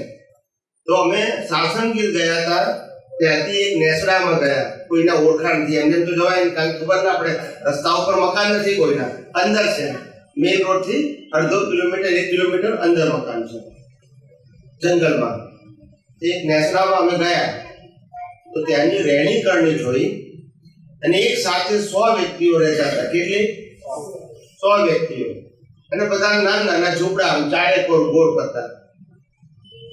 વચ્ચે ગાયો ભેંસો બધું બાંધેલું, અને ત્યાં નાનું તળાવ જેવું હોય કે એમાં પાણી ભરેલું હોય, તો પાણી પીવે ત્યાં. તો પછી મેં એ લોકોને પૂછ્યું, તમે ખાઓ શું? તમે શું ખાઓ અહીંયા કરી? એ કે છે, અમે તો રોટલા ખાઈએ. રોટલા. પછી બીજું તો કે દૂધ, દહીં, છાશ, ઘી, માખણ, મિલ્ક પ્રોડક્ટ. શું કીધું? કારણ કે બધું ઘરનું કહેવાય ને. અને રોટલા. સમજાય છે? આ અમારો ખોરાક. હું સવારે ખાવ તો કે સવારે જ ખાઈએ રોટલા ને માખણ, બપોરે રોટલા ને છાશ ખાઈએ, રાતે રોટલા ને દૂધ પીએ. આ એ લોકોનો ખોરાક. તો મેં કીધું, આ તમે આખો દિવસ આ એકનું એક ખાઓ તો તમને કંટાળો ના આવે? મેં મારી સહજ દ્રષ્ટિએ પૂછ્યું. મને કે સાહેબ, કંટાળો કેવી રીતે આવે? તમે લોકો જીભ માટે ખાઓ છો, અમે પેટ માટે ખાઈએ છીએ. ના સમજાવ્યું? ના સમજાવ્યું ને? તમે શેના માટે ખાઓ છો અને અમે? સમજાય છે? એટલે માણસ અભણ હોય કે ઓછું ભણેલો હોય, પણ એની પાસે પ્રેક્ટિકલ જ્ઞાન કેવું છે? સમજાય છે? એટલે વાત સમજવાની છે આપણે. સ્વામી, આ કર્મનો સિદ્ધાંત જે છે, સીતાજી અને રાવણનો જે પ્રસંગ છે, તો એ પ્રસંગમાં જે સીતાજીને ઉપાડી જાય છે, તો એ આગલા ભાવમાં જે બીજ નાખ્યા હોય, તો વ્યક્તિગત અત્યારે તે બધાને વ્યક્તિગત રીતે કર્મ પૂરા કરવા પડતા હશે કે કુદરતી રીતે બીજા સંજોગ કુદરત આપતો હોય? જે વ્યક્તિ સાથે જેવો હિસાબ બાંધ્યો હોય તે જ વ્યક્તિ ના આવે, એનું બોડી બદલી જાય, આત્મા એ જ હોય. દાખલા તરીકે મારા બાબા સાથે મેં કોઈ હિસાબ બાંધ્યો હોય રાકેશનો, તો બસ બીજા અવતારમાં એ બીજા રૂપમાં આવે. આત્મા તેનું તે જ, બોડી જુદું હોય. બોડી જુદું, આત્મા તેનું જેટલા હિસાબો આજે ચૂકવાઈ ગયા છે રાકેશના, એ ગયા અવતારના બાંધેલા છે. એ આત્મા વખતે જે બોડી હતી એના નિમિત્તે બંધાયું. હવે બોડી તો બાળી નાખી, હવે એ આત્માએ જે બોડી ધારણ કર્યું એની સાથે આપણો હિસાબ પૂરો થાય. તો જે વાગે છે આપણને, અથવા તો એ દંડ આવે છે તો વ્યક્તિ વગેરે જ આવે છે. એટલે ડુંગર ઉપરથી પથ્થર પડ્યો અને માથું ફૂટ્યું, તો આ હિસાબ કયો? એને કહેવાય વન વે હિસાબ કહેવાય. શું કહેવાય? રસ્તામાં ચાલ્યા, લક્ષ્મીબેન પગ ભાગી ગયો તો પણ ભાગ્યો. ત્યાંથી વ્યક્તિ તો નથી, તો આ કયા સંજોગને આધારે દંડ આવ્યો? એટલે આપણે ઘેર બેઠા બેઠા કોઈના માટે ખરાબ ભાવ કર્યો હોય તો પછી એકલા ભોગવવાનું. પેલો છે જ નહીં સામે વાળો, પણ તમે ભાવ બગાડ્યો. આમ અમે હિસાબ હોય તો આમ અમે ભોગવવાનો આવે. એકલા ભાગો તો કોઈ શું થાય? બાજુવાળાની દુકાનમાં ધંધો સારો ચાલતો હોય અને તમારો ધંધો ના ચાલતો હોય, તમે ઈચ્છા કરો એનું ખરાબ થાવ, એનું ખરાબ થાવ. હવે એ તો બધા કંઈ કરતો જ નથી, એ તો ધંધો કરે છે. પણ તમે ઈચ્છા કરી એવું ઘર કુદરત તમને આપશે, પણ એકલા આપશે, આ મામી નહીં આપે. વ્યક્તિ સાથેનો હિસાબ તો એ વ્યક્તિ જ પૂરો કરે એવું નથી. વ્યક્તિ સાથેનો હિસાબ વ્યક્તિ સાથે પૂરા, આ વ્યક્તિ સાથેનો હિસાબ નથી ને. આ તમે વ્યક્તિગત રાગ દ્વેષ કર્યા, એમાં સામસામી નથી કર્યા. ઝઘડો થયો હોય, રાગ થયો હોય, દ્વેષ થયો હોય એકબીજા માટે સામસામી, તો સામસામી હિસાબ આવે. આ તો તમે એકલાએ કર્યું છે, સમજાય છે? તો વ્યક્તિ સાથેના જે રાગદ્વેષના હિસાબ છે તો પાછા એ આવતા ભાવે ઓલા એ તો આમ લોક મેરેજ થી અને બીજા વર્ષમાં બધી વાઈફ ઓફ થઈ ગઈ ને આપણે જીવતા છે 2 વર્ષમાં એટલો બધો દેશ કે વેરભાવ બંધાઈ ગયો તો પાછું એ બીજા સ્વરૂપમાં આવે ને. એનું આત્મા એનો આત્મા એનો બોડી બીજી હોય. જે વ્યક્તિ સાથે તમે હિસાબ બાંધ્યા છે એ જ વ્યક્તિ આત્મા હોય, બોડી બીજી હોય. બોડી તો કર્મના આધારે મળે ને. તો કેટલા ભાવ ચાલે બે એક જ ભાવ એક ભાવમાં પૂરું થાય જ નહીં ને. આ ભાવમાં પૂરું થાય, ગયા અવતારનો હિસાબ, પછી નવો ભાગ હોય નેક્સ્ટ બર્થમાં આવે. આવતા ભાવમાં પાછું બધો હિસાબ પૂરો થઈ જાય કે પાછું આગળના ભાવમાં એના આગળના ભાવ એનો જન્મ ન થયો સંજોગવશાત નરગતિમાં ગયા, કોઈ દેવગતિમાં ગયું હોય પછી આવતા ભાવ પછી એ નરગતિમાં એને જેટલું આયુષ્ય મળ્યું હોય તો એ પછી પાછો આપણે એ પાછો સંજોગ ભેગો કુદરત કરે જ છે. આપણો છૂટવાના ભાવ હોય તો એનું વેર બાકી રહી ગયું હોય તો ભેગા કરે જ મારો છૂટવાના જ ભાવ છે તો હોય ને. મારી નરગતિ કે દેવગતિ મળી છે એ પાછા એ તો આવવાનું ને પાછું. નહીં આજે પ્રતિક્રમણની મને સમજણ પડી પછી જેમ જેમ મેં ચોખ્ખું કર્યું પછી તો થાય કે નહીં તમે પ્રતિક્રમણ કર્યું હોય તો તમારું એટલું ચોખ્ખું થાય, પણ સામે વાળે ના કરવું હોય તો વનવે આવે. તો એ વેર જો એને રાખ્યું હોય તો એ પાછું વેર વાળવા કોઈ પણ ભાવ આવી શકે. આવું તો પડે ને, છૂટકો જ નહીં. આ મગજમાં નથી બેસતું. શું નથી બેસતું? આ દાખલા સાથે કંઈક સમજાવો તો સમજ પડે. એવું છે, હા એવું છે કે જે લોકોએ ભગવાન મહાવીર ઉપર દ્વેષ કર્યો, જી દાખલો આપું છું, હા ને ભગવાન મહાવીર મોક્ષે ગયા, હા તો એ દ્વેષનો હિસાબ કઈ રીતે પૂરો થાય? મહાવીર ઉપર કઈ એ નથી તો ગયા પછી ન સમજ્યું મહાવીર મોક્ષે ગયા, હવે મેં મહાવીર ઉપર દ્વેષ કર્યો તો મારો હિસાબ કેવી રીતે પૂરો થશે? ન થાય ને તમારો દેશ તમારી પાસે છે મહાવીર તો મોક્ષે વહી ગયા. પણ મેં દ્વેષ કર્યું, મેં કર્મ બાંધ્યું કે નહીં, હા તેનો હિસાબ કઈ રીતે ઉકેલવાનો? કુદરત સંજોગ તો બીજાની વિગત એટલે વાત આવી ને મહાવીર વગર ઉપયોગ ના ઉપયોગ. આ તો એ જ તો એ પણ એમાં ના કેમ સમજાઈ ગયું? મારા પત્ની જે છે એની સાથે મેં જો વેર બાંધ્યું હોય તો મારે મોક્ષે જો તો હું જઈ શકું ને. જઈ શકો ને. હા, તો એ પાછું મારી સાથે વેર વાળવા આવી શકે ખરા પાછા? સામ સામે હોય તો આવે, એક વ્યક્તિએ પૂરું પાડ્યું હોય તો એને ના આવે, એને બાકી રહે તો વનવે આવે. હા હા બે જણે લોન લીધી હોય એમાંથી એક લોન પેમેન્ટ કરી નાખી તો બેંકમાં નહીં જવાનું, પણ જેને ના ભર્યું જવું પડે કે ના જવું પડે? મેને બંધ થઈ જાય ભરી નાખે. નહીં મારા તરફથી દેશ પૂરો થઈ ગયો હોય આથી એટલે પૂછ્યું એક જણે લોન પૂરી કરી નાખી તો નહીં જવાનું બેંકમાં, પણ જેને બાકી છે તો જવું પડે કે નહીં? તમે માફી માંગી તમારો હિસાબ પતી ગયો, પણ એને નથી માંગી તો એટલે એને વનવે હિસાબ કહેવાય. આ બરાબર છે. શું કીધું? આ બરાબર છે. બસ હિસાબ તો પૂરો કરવો પડે. રામ હોય, કૃષ્ણ હોય કે મહાવીર હોય, કુદરતનો કાનૂન બધા માટે કેવો છે? જુદો જુદો. સમજી આ કુદરતનું સંચાલન જે છે એ કરતો છે કે થઈ જતું છે? કુદરતનું સંચાલન ઓટો મોડ છે. જી કેવું છે? ઓટોમેટિક. નિયમબદ્ધ અને કાનૂનબદ્ધ છે. નિયમ અને કાનૂન. સમજાય છે? આ સમજ એ ઓટોમેટિકમાં સમજાઈ ગયું. બધું ઓટો મોડ. કશી આ તો આપણને બુદ્ધિથી એવું લાગે કે આટલી મોટી દુનિયા, આટલી બધી વસ્તી, એનું સંચાલન કેવી રીતે કરતી હશે કુદરત? ભાઈ તમને અત્યારે ખબર હશે, ભણેલા ગણેલા માણસો તો ખાસ, કે અત્યારનું સુપર પાવર કોમ્પ્યુટર છે, 1 સેકન્ડની અંદર કરોડો માણસોને ઓન ધ સ્પોટ મેસેજ આપી શકે છે. મશીન જેમાં આત્મા નથી, તો આ કુદરતનું મશીન કેવું હશે? એવું એમાં આત્માની જરૂર નથી. સંજોગ એટલે કુદરત એ જળનું સંચાલન છે, ચેતનનું નથી. આ જળ છે, આત્મા જળ નથી, પણ આ જળ છે. આ બધી દેખીતી દુનિયા, પાંચ ઇન્દ્રિયોથી દેખીતી દુનિયા બધું જળ છે, કુદરત જળ જ છે. જળ જ છે ને સંચાલન જળનું જ કરે છે. પણ ચેતનની હાજરી છે એટલે રાગદ્વેષ થાય છે. ચેતન ના હોય અને રાગદ્વેષ થાય. આની અંદર ચેતન છે એટલે ચેતન છે અને અજ્ઞાન છે એટલે રાગદ્વેષ થાય છે. અને અજ્ઞાન ના હોય, ભલે ને શરીરને ચેતન હોય પણ અજ્ઞાન ના હોય તો રાગદ્વેષ. બસ એ તો જ્ઞાન. સમજાય છે કે નહીં? એટલે આટલું જ છે. એટલે આ ચેતન છે તો જ આ ભોગવટો છે, જળને ભોગવટો. સમજાય છે કે નહીં? અને માણસ જીવે છે ને ત્યાં સુધી જ ભોગવટો છે. મરદાને ભોગવટો કહેવાય નહીં. જીવતા કોઈ કાકા હોય 90 વર્ષના, છેલ્લા શ્વાસ લેતા હોય, કેવા લેતા હોય? એ છેલ્લા શ્વાસ લેતા કાકાને આપણે આમ ટાંકણી મારીએ તો શું થાય? દુઃખ થાય. થાય ને? થાય કે નહીં? એટલે પછી એ દ્વેષ કરે કે નહીં કે ભાઈ તું મને ટાંકણી કેમ મારે છે? કે નહીં? ભલે છેલ્લા શ્વાસ છે, ખ્યાલ આવી ગયું? પણ જેવો શ્વાસ બંધ થઈ ગયો પછી બાળી નાખો તોય વાંધો નહીં, બોલતા નથી. એ શરીરને જેને ટાંકણી મારી હતી એને બાળી નાખો તો વાંધો નહીં.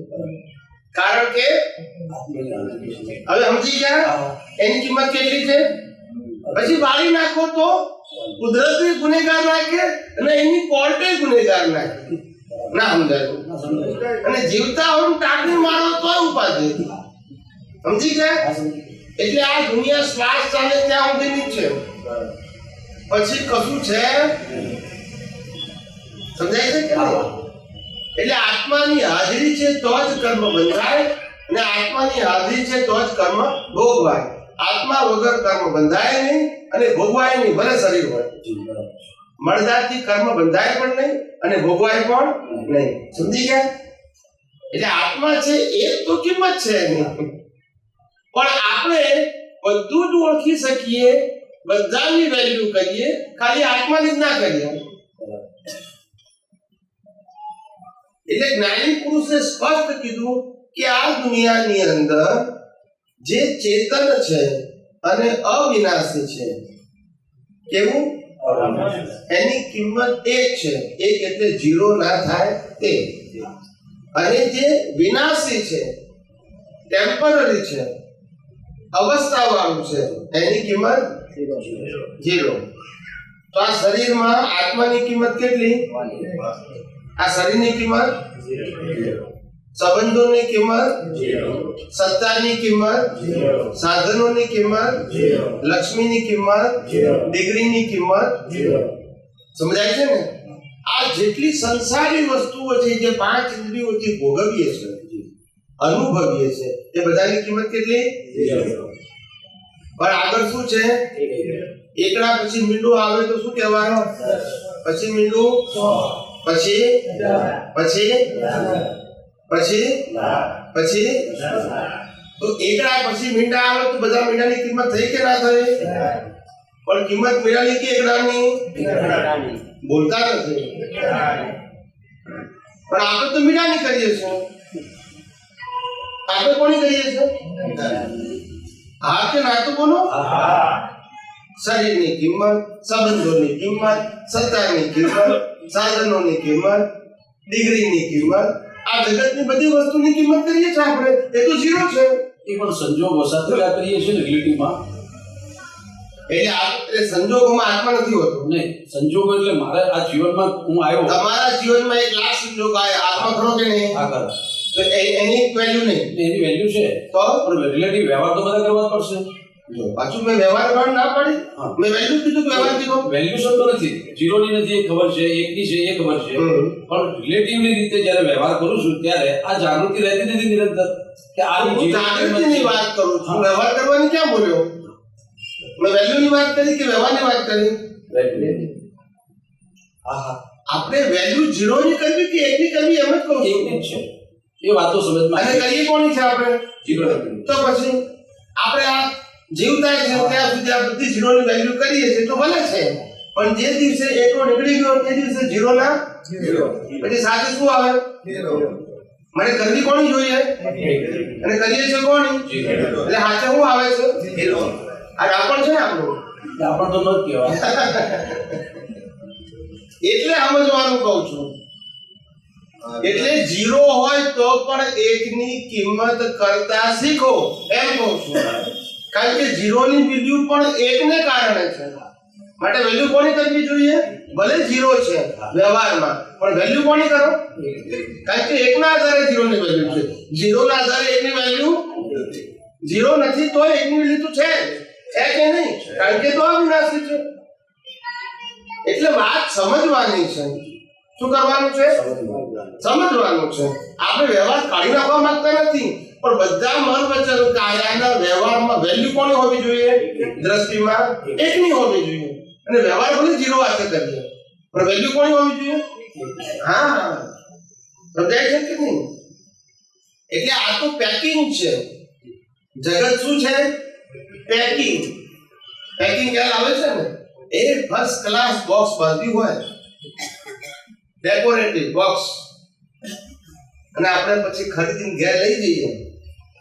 પછી આપણે બોક્સની અંદર વસ્તુનો ઉપયોગ કરીએ કે બોક્સનો ઉપયોગ કરીએ? તો કિંમત કોની છે? હા, અને આપણે શું કરીએ? ત્યાં બોક્સનો જ ઉપયોગ કરીએ છીએ. વસ્તુનો તો કરતા બોલતા નથી બધા. વસ્તુ આત્મા છે અને આ બધું પેકિંગ છે. તો વેલ્યુ કોની કરીએ છીએ? વસ્તુની તો કરતા નથી, કરીએ છીએ. અને વસ્તુ ના હોય તો પેકિંગ વેલ્યુ નથી. પણ આપણે જીવતા કોની વેલ્યુ કરીએ છીએ? ખાલી પેકિંગ ને, વસ્તુની તો કરતા નથી. હવે આમાં દશા પ્રાપ્ત થાય કે બે? બોલો, એમાં રામકૃષ્ણ મહાવીર શું કરે? સમજાય છે કે નહીં મારી વાત? થોડી થોડી બેસે છે. ઘણા લોકો કે સામે મારી વાત થોડી બેસે, બહુ બેસતી નથી, હું થાકે એટલે બેસે. વધારે જોર હોય તો ઊભી રહે, વધારે બેસી જાય. બોલો, કોને પૂછ્યું છે? આપણે જે વ્યવહારમાં અત્યાર સુધીમાં જે પણ બીજ પડેલા છે, હવે હમણાં તો જે ટોપિક ચાલ્યો છે એની પર એમ લાગે છે કે તો સામે એકબીજાને ફાઇલ ઊભી થઈ છે અને રાગદ્વેષ થયા છે, એના બીજ પડી ગયેલા છે. તો જ્ઞાન લીધા પહેલા અને પછી એ એમાંથી નીકળી કેવી રીતે શકાય? ત્યાં પેલું દાદાના શબ્દમાં કહેવાય છે કે શેકીને નબળું પાડી શકાય, કે નેક્સ્ટ બર્થમાં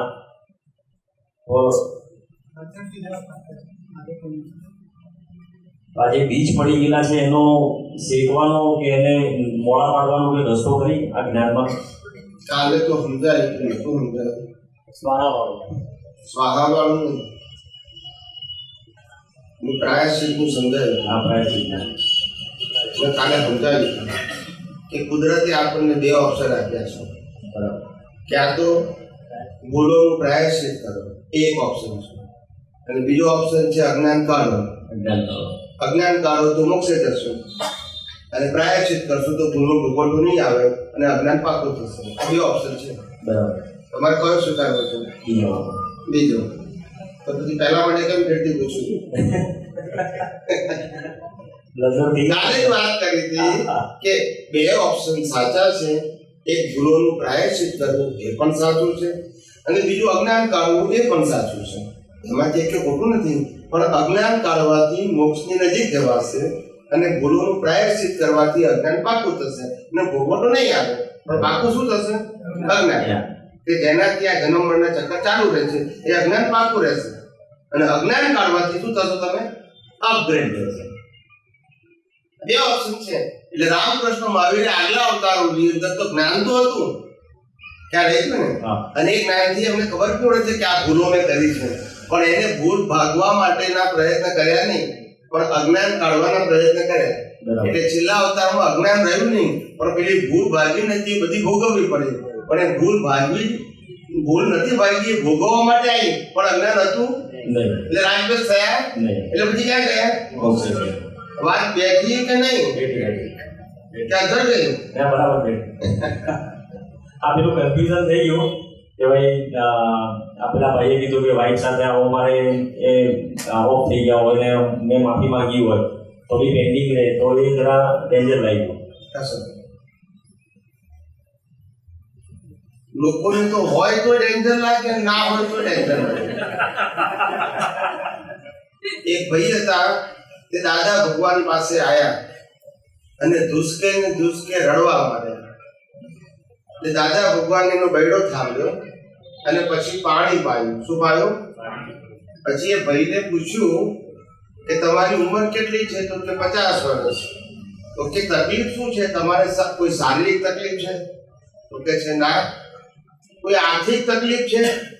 તો કે છે ના. તો તકલીફ શું છે? આટલું બધું રડો છો?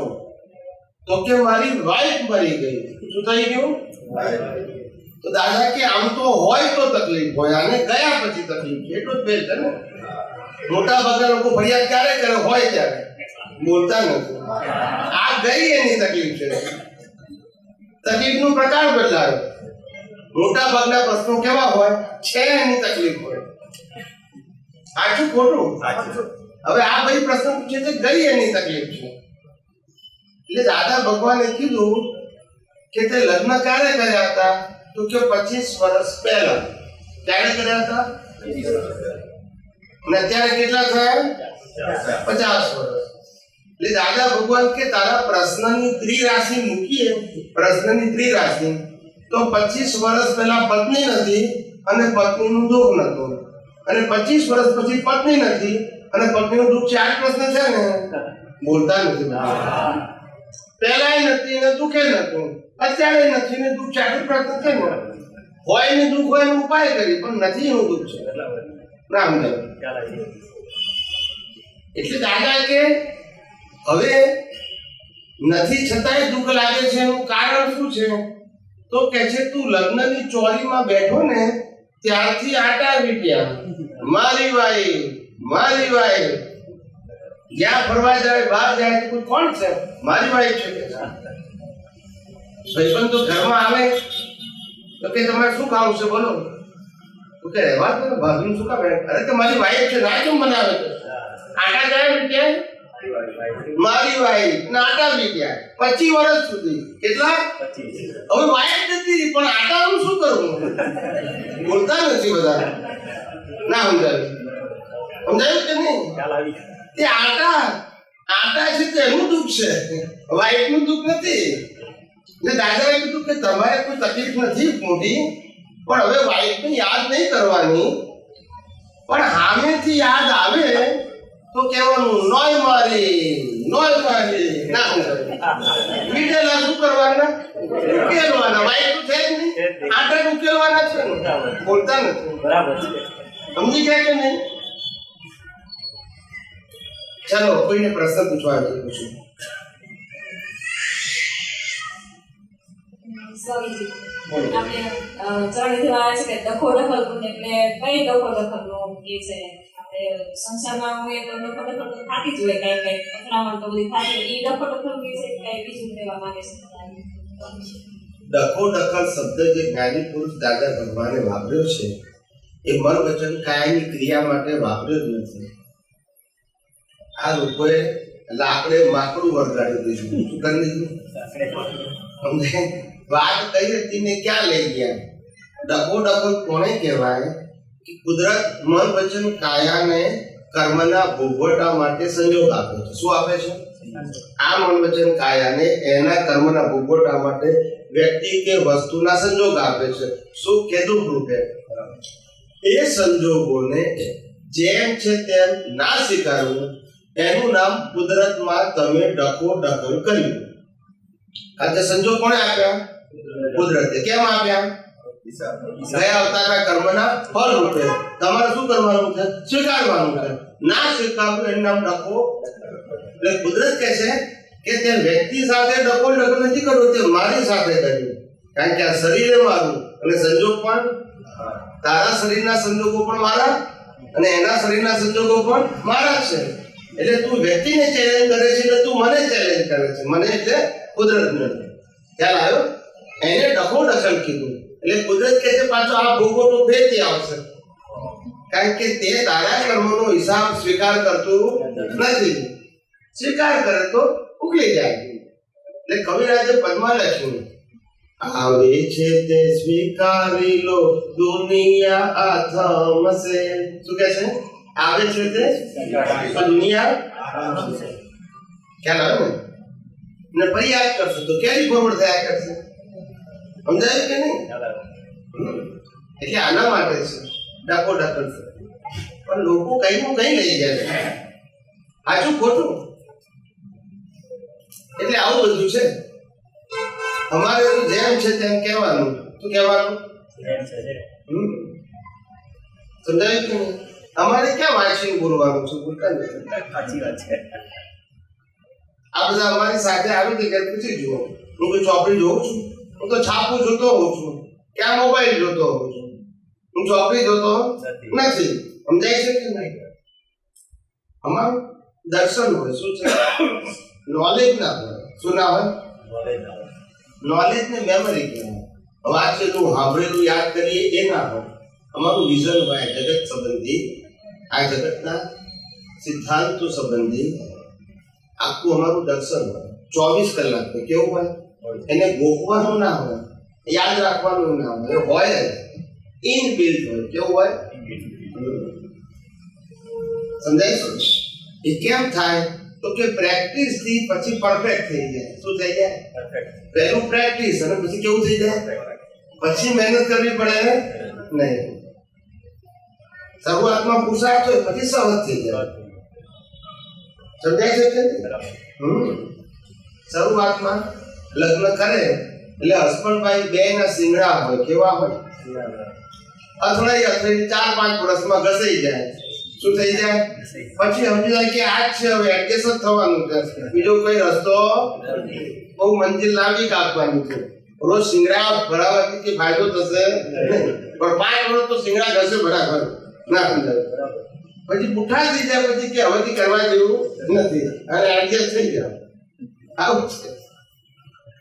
સમજાય છે? એટલે હવે આ દુનિયા જોયું ત્યારે અમને લાગે કે આ દુનિયા કેવી છે. માટે જ્ઞાનીઓએ કીધું કે એડજસ્ટ એવરીવેર. શું કીધું?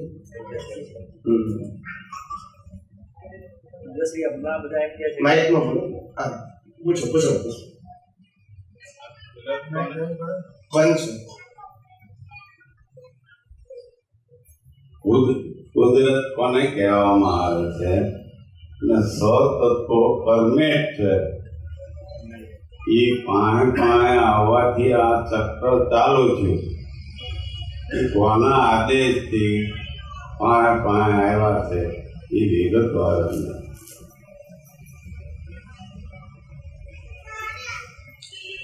કુદરત એટલે 6 સનાતન તત્વોનો સરવાળો. શું કીધું? કુદરત એટલે 6 સનાતન તત્વોનો સરવાળો. સરવાળો ખ્યાલ આવી ગયો ને? સનાતન તત્વો કેવા?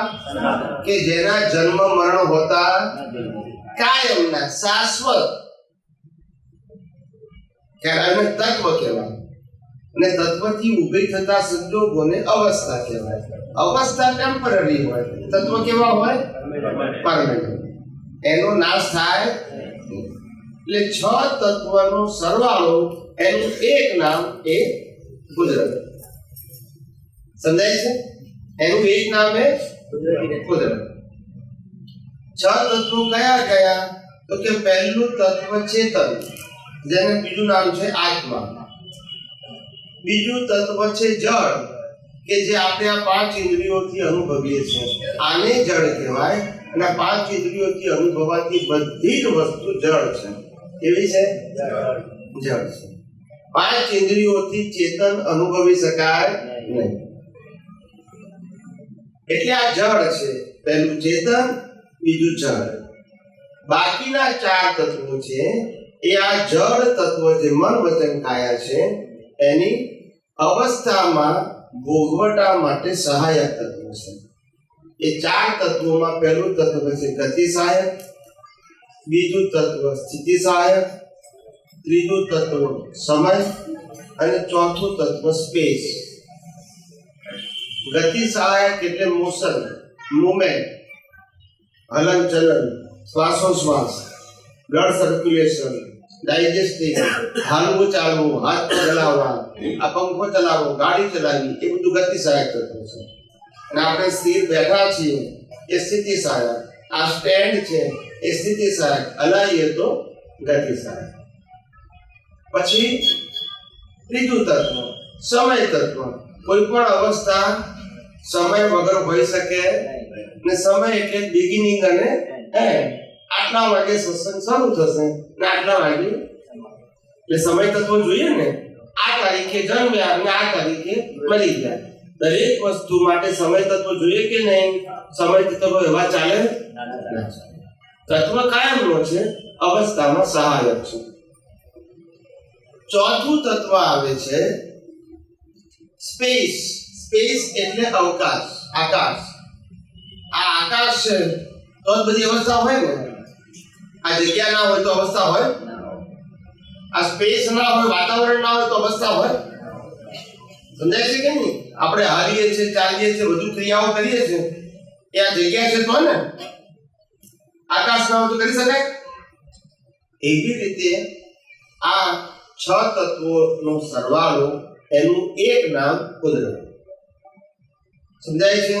કુદરત એટલે ભગવાન નહીં, કુદરત એટલે દેવી દેવતા નહીં, કુદરત એટલે 6 સનાતન તત્વોનું એક નામ, એનું નામ કુદરત. આ આખું બ્રહ્માંડ અને આખી સૃષ્ટિ 6 સનાતન તત્વોથી બનેલી છે. સાતમું કોઈ તત્વ આ દુનિયામાં છે નહીં. અને આ 6 તત્વોથી બનેલી અવસ્થાઓ એને કુદરતી રચના કહેવાય. શું કહેવાય? 6 તત્વોથી ઊભી થતી અવસ્થાઓને કુદરતી રચના કહેવાય. એ અવસ્થા ઊભી થવાના 2 કારણો. એક, સૂર્ય, ચંદ્ર, તારા, ગ્રહો, નક્ષત્રો, ભરતીઓ, તેજી મંદી, સવાર, બપોર, સાંજ, રાત, ઉનાળો, શિયાળો, ચોમાસું, ઠંડી, ગરમી, વરસાદ, આ બધું જે મેનેજ કરે છે એ પણ કુદરત છે. સમજાય છે? પણ એ કુદરત સહજ કુદરત છે. કેવી છે? અને આ મન વચન કાયાના શરીરને પણ કુદરત કે છે. કુદરત કે છે પ્રકૃતિ. હા કે ના બોલો? આને પ્રકૃતિ કહેવાય, આને પ્રકૃતિ કહેવાય. પણ આ પ્રકૃતિ અસહજ છે અને પેલી પ્રકૃતિ સહજ છે. સમજાય છે? આ અસહજ પ્રકૃતિ છે એ કર્મ અને કર્મના ફળ ઉપર આધારિત છે, અને પેલી પ્રકૃતિ કુદરતી સહજ છે. એ કર્મ અને કર્મના ફળ ઉપર આધાર નથી. એ ટાઈમ પ્રમાણે ચાલ્યા જ કરે. રાતે ઊંઘી જાઓ એટલે એની મેતે હવાર થાય. તમારે મહેનત કરવાની નહીં. બોલતા નથી બધા. રાતે ગાળવો ખાઈ ઊંઘી જાઓ એટલે હવારે પચાઈ નાખે. તમારે ઊંઘી જવાનું, તમારે કરવાનું. સમજાય છે કે નહીં? ચાલ્યા જ કરે. ઉનાળો, શિયાળો, ચોમાસું, દિવસ, રાત, ભરતી, ઓટ, એના પૂનમે ભરતી આવે, અમાસે ઓટ આવે, બધું ચાલ્યા જ કરે. કોઈ કરવાનું નહીં. સત્યું, કળિયુગ બધું આયા જ કરે સાયકલ પ્રમાણે. અને આ મનુષ્યની પ્રકૃતિ છે એ અસહજ પ્રકૃતિ છે. એ કોઝ અને ઇફેક્ટ ઉપર છે. એ કોઝ અને ઇફેક્ટ ઉપરની જે પ્રકૃતિ છે, અને આ સૂર્ય, ચંદ્ર, તારા, ગ્રહો, નક્ષત્રોની પ્રકૃતિ છે, એ કુદરતી કાનૂન પ્રમાણે કામ કરે છે. શેના ઉપર કામ કરે છે?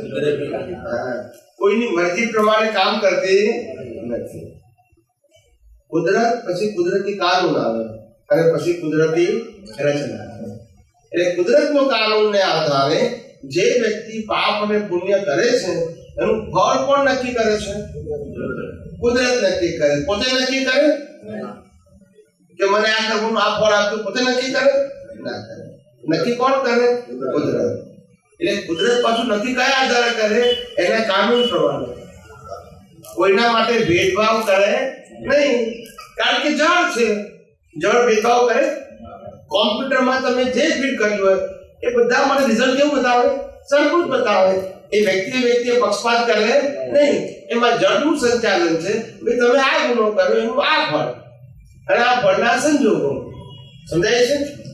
આવી રીતે કુદરત, કુદરતનો કાનૂન અને કુદરતી રચના, આ રીતે આખી દુનિયા ચાલે છે. સમજાયું કે નહીં? સમજાયું કે નહીં? એમાં કશું નજીક દૂર આવતું નથી. એ તો જેવા કર્મ બાંધે એવા સંજોગો મળે. પાછું એ સંજોગોમાંથી નવા કર્મ બાંધે પાછા નવા સંજોગો. એમ સાયકલ તત્વ તો કાયમના છે. કેવા છે? છે. એને લાવવાના નથી. આ શરીરની અંદર પણ ચેતન તત્વ છે કે નહીં? જળ તત્વ છે કે નહીં? ગતિ સહાયક છે કે નહીં? શ્વાસોશ્વાસ લઈએ છે, બ્લડ સર્ક્યુલેશન થાય છે, ખોરાક ખાઓ છો, પચાવો છો, એ બધું ગતિ સહાયક છે. જે ઓર્ગન હાલતા ચાલતા નથી એ બધા કેવા છે? સ્થિતિ સહાયક. પછી શરીરનું આયુષ્ય અને શરીરની અવસ્થાનું આયુષ્ય એને સમય તત્વ કહેવાય. આ બધા ઓર્ગન નબળા પડે એને સમય તત્વ કહેવાય. સમજાય છે ને? અને આ સિસ્ટમ જે અંદર ચાલે છે, હવા લેવું, લોહી ભરવું, ખાવાનું ખાઈને પચાવવું, આ બધામાં સ્પેસ જોઈએ કે નહીં? બોલતા નથી. તો 6 તત્વો શરીરમાં છે કે નહીં? એટલે કીધું પિંડેશો બ્રહ્માંડે. સમજાયું કે નહીં? બોલતા નથી બધા, વકારો નથી કરતા બધા. સમજાય છે કે નહીં? એટલે આ બધી વસ્તુ વાંચીથી કરી પણ સમજાવે કોણ? ચોપડી તો સમજાવે નહીં. તાળિયા ખુલાસો કર્યો થયો કે નહીં? કે ના સમજાવ્યું છે? સમજાઈ ગયું? બોલો, કોઈને પૂછવું હતું?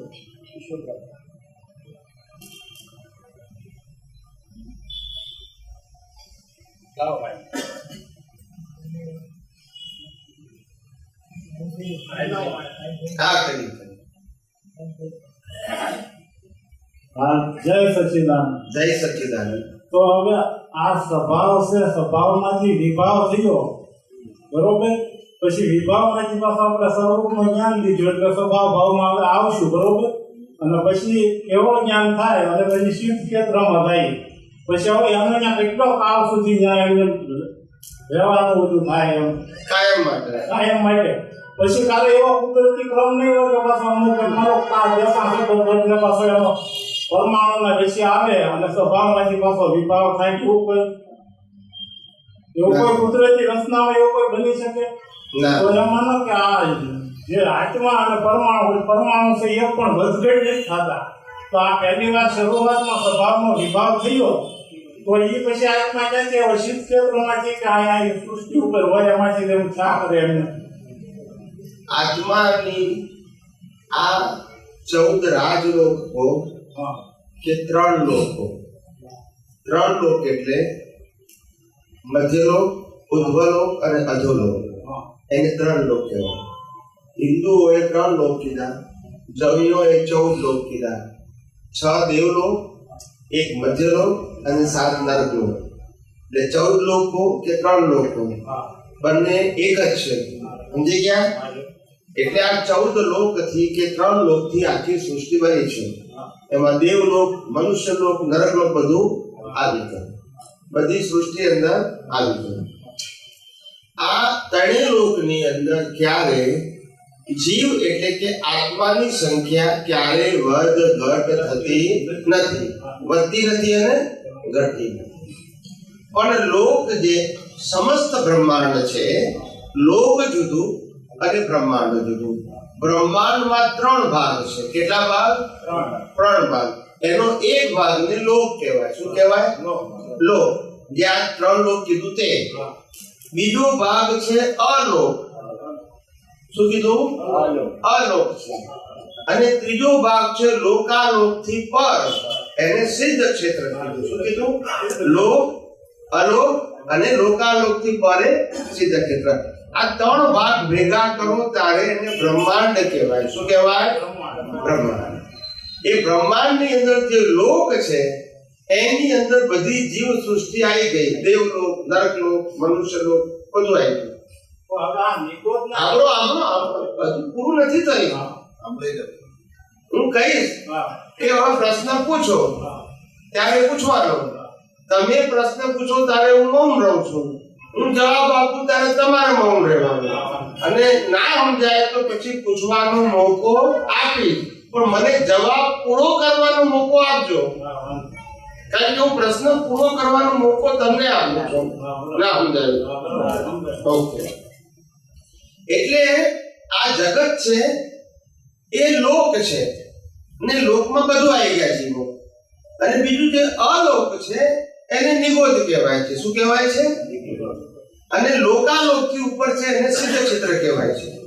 એટલે જેટલા જીવો આ લોકમાંથી મોક્ષે જાય છે, ક્યાંથી જાય છે? લોકમાંથી મોક્ષે જાય છે, એટલા નિગોદમાંથી પાછા લોકમાં આવે છે. એટલે અહીંની સંખ્યા ક્યારે આત્માની વધ ઘટ થતી નથી, પણ ઇન્ટરનલ પ્લસ માઇનસ થાય. કેટલીક વાર દેવો વધી જાય, કેટલીક વાર મનુષ્યો વધી જાય, કેટલીક વાર પ્રાણીઓ વધી જાય, કેટલીક વાર નરક લોકના જીવ વધી જાય. એમ ઇન્ટરનલ પ્લસ માઇનસ થાય, પણ ટોટલ આપણો કેવો રહે? સરખો રહે. એટલે કુદરતનું કાનૂન છે, એને કેટલા જીવોનું મેનેજમેન્ટ કરવાનું છે એ ફિક્સ છે. ના સમજાયું?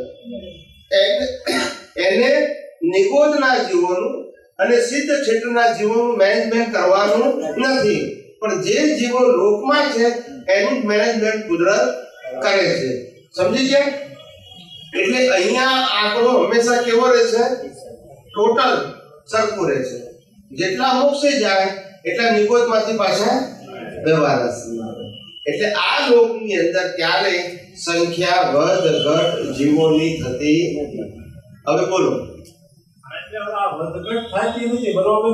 તો પછી હવે આ સ્વભાવમાંથી પાછો વિભાવમાં આવે છે, તો એ ક્યાંથી આવતો હશે? એ આત્મા ક્યાંથી આવે? સ્વભાવમાં છે જ નહીં. મોક્ષે જાય ત્યારે સ્વભાવમાં થઈ ગયો કહેવાય. પણ એમ કેમ ને કે પેલા સ્વભાવમાંથી વિભાવ થયેલો હશે, એમ કોક કાળે થયેલો હશે, એનું આમ બતાવતા નથી કે આ સમયે થયો. એમ સ્વભાવમાંથી વિભાવ થયેલો હશે અને વિભાવમાં તો સ્વભાવમાં જાય છે, અને પછી કેવળ જ્ઞાન થાય એટલે સિદ્ધ ક્ષેત્રમાં જાય છે. એમ તો પછી અહીંયા એનો એટલે આ બધી વસ્તુની લોકોને ખબર નથી એટલે આવું બોલે છે. સમજણ વાળું ના બોલે. એટલે આ લોક અને અલોક બે જગ્યાએ જીવ ક્યારે સ્વભાવમાં હતો જ નહીં. નિગોદમાંય નતો ને અહીંયાય નતો. બંનેમાં વિભાવમાં જ હતો. નિગોદમાં તો બેભાન હતો, વિભાવે નતો ને સ્વભાવે નતો. અહીંયા આયા પછી વિભાવ શરૂ થયો. સમજાય છે? એટલે પહેલા ઇન્દ્રિય જ્ઞાનનો વિકાસ થયો, એકેન્દ્રિયથી પંચેન્દ્રિય.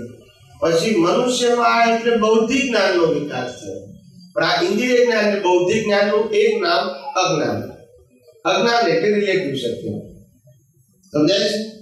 પછી બૌદ્ધિક જ્ઞાનનો બહુ વિકાસ થયા પછી ખબર પડી કે હું જે વસ્તુઓમાં સુખ માનું છું એ બધી વસ્તુ મળવા છતાં સુખ તો મળ્યું નહીં, માટે સુખ બીજે હોવું જોઈએ.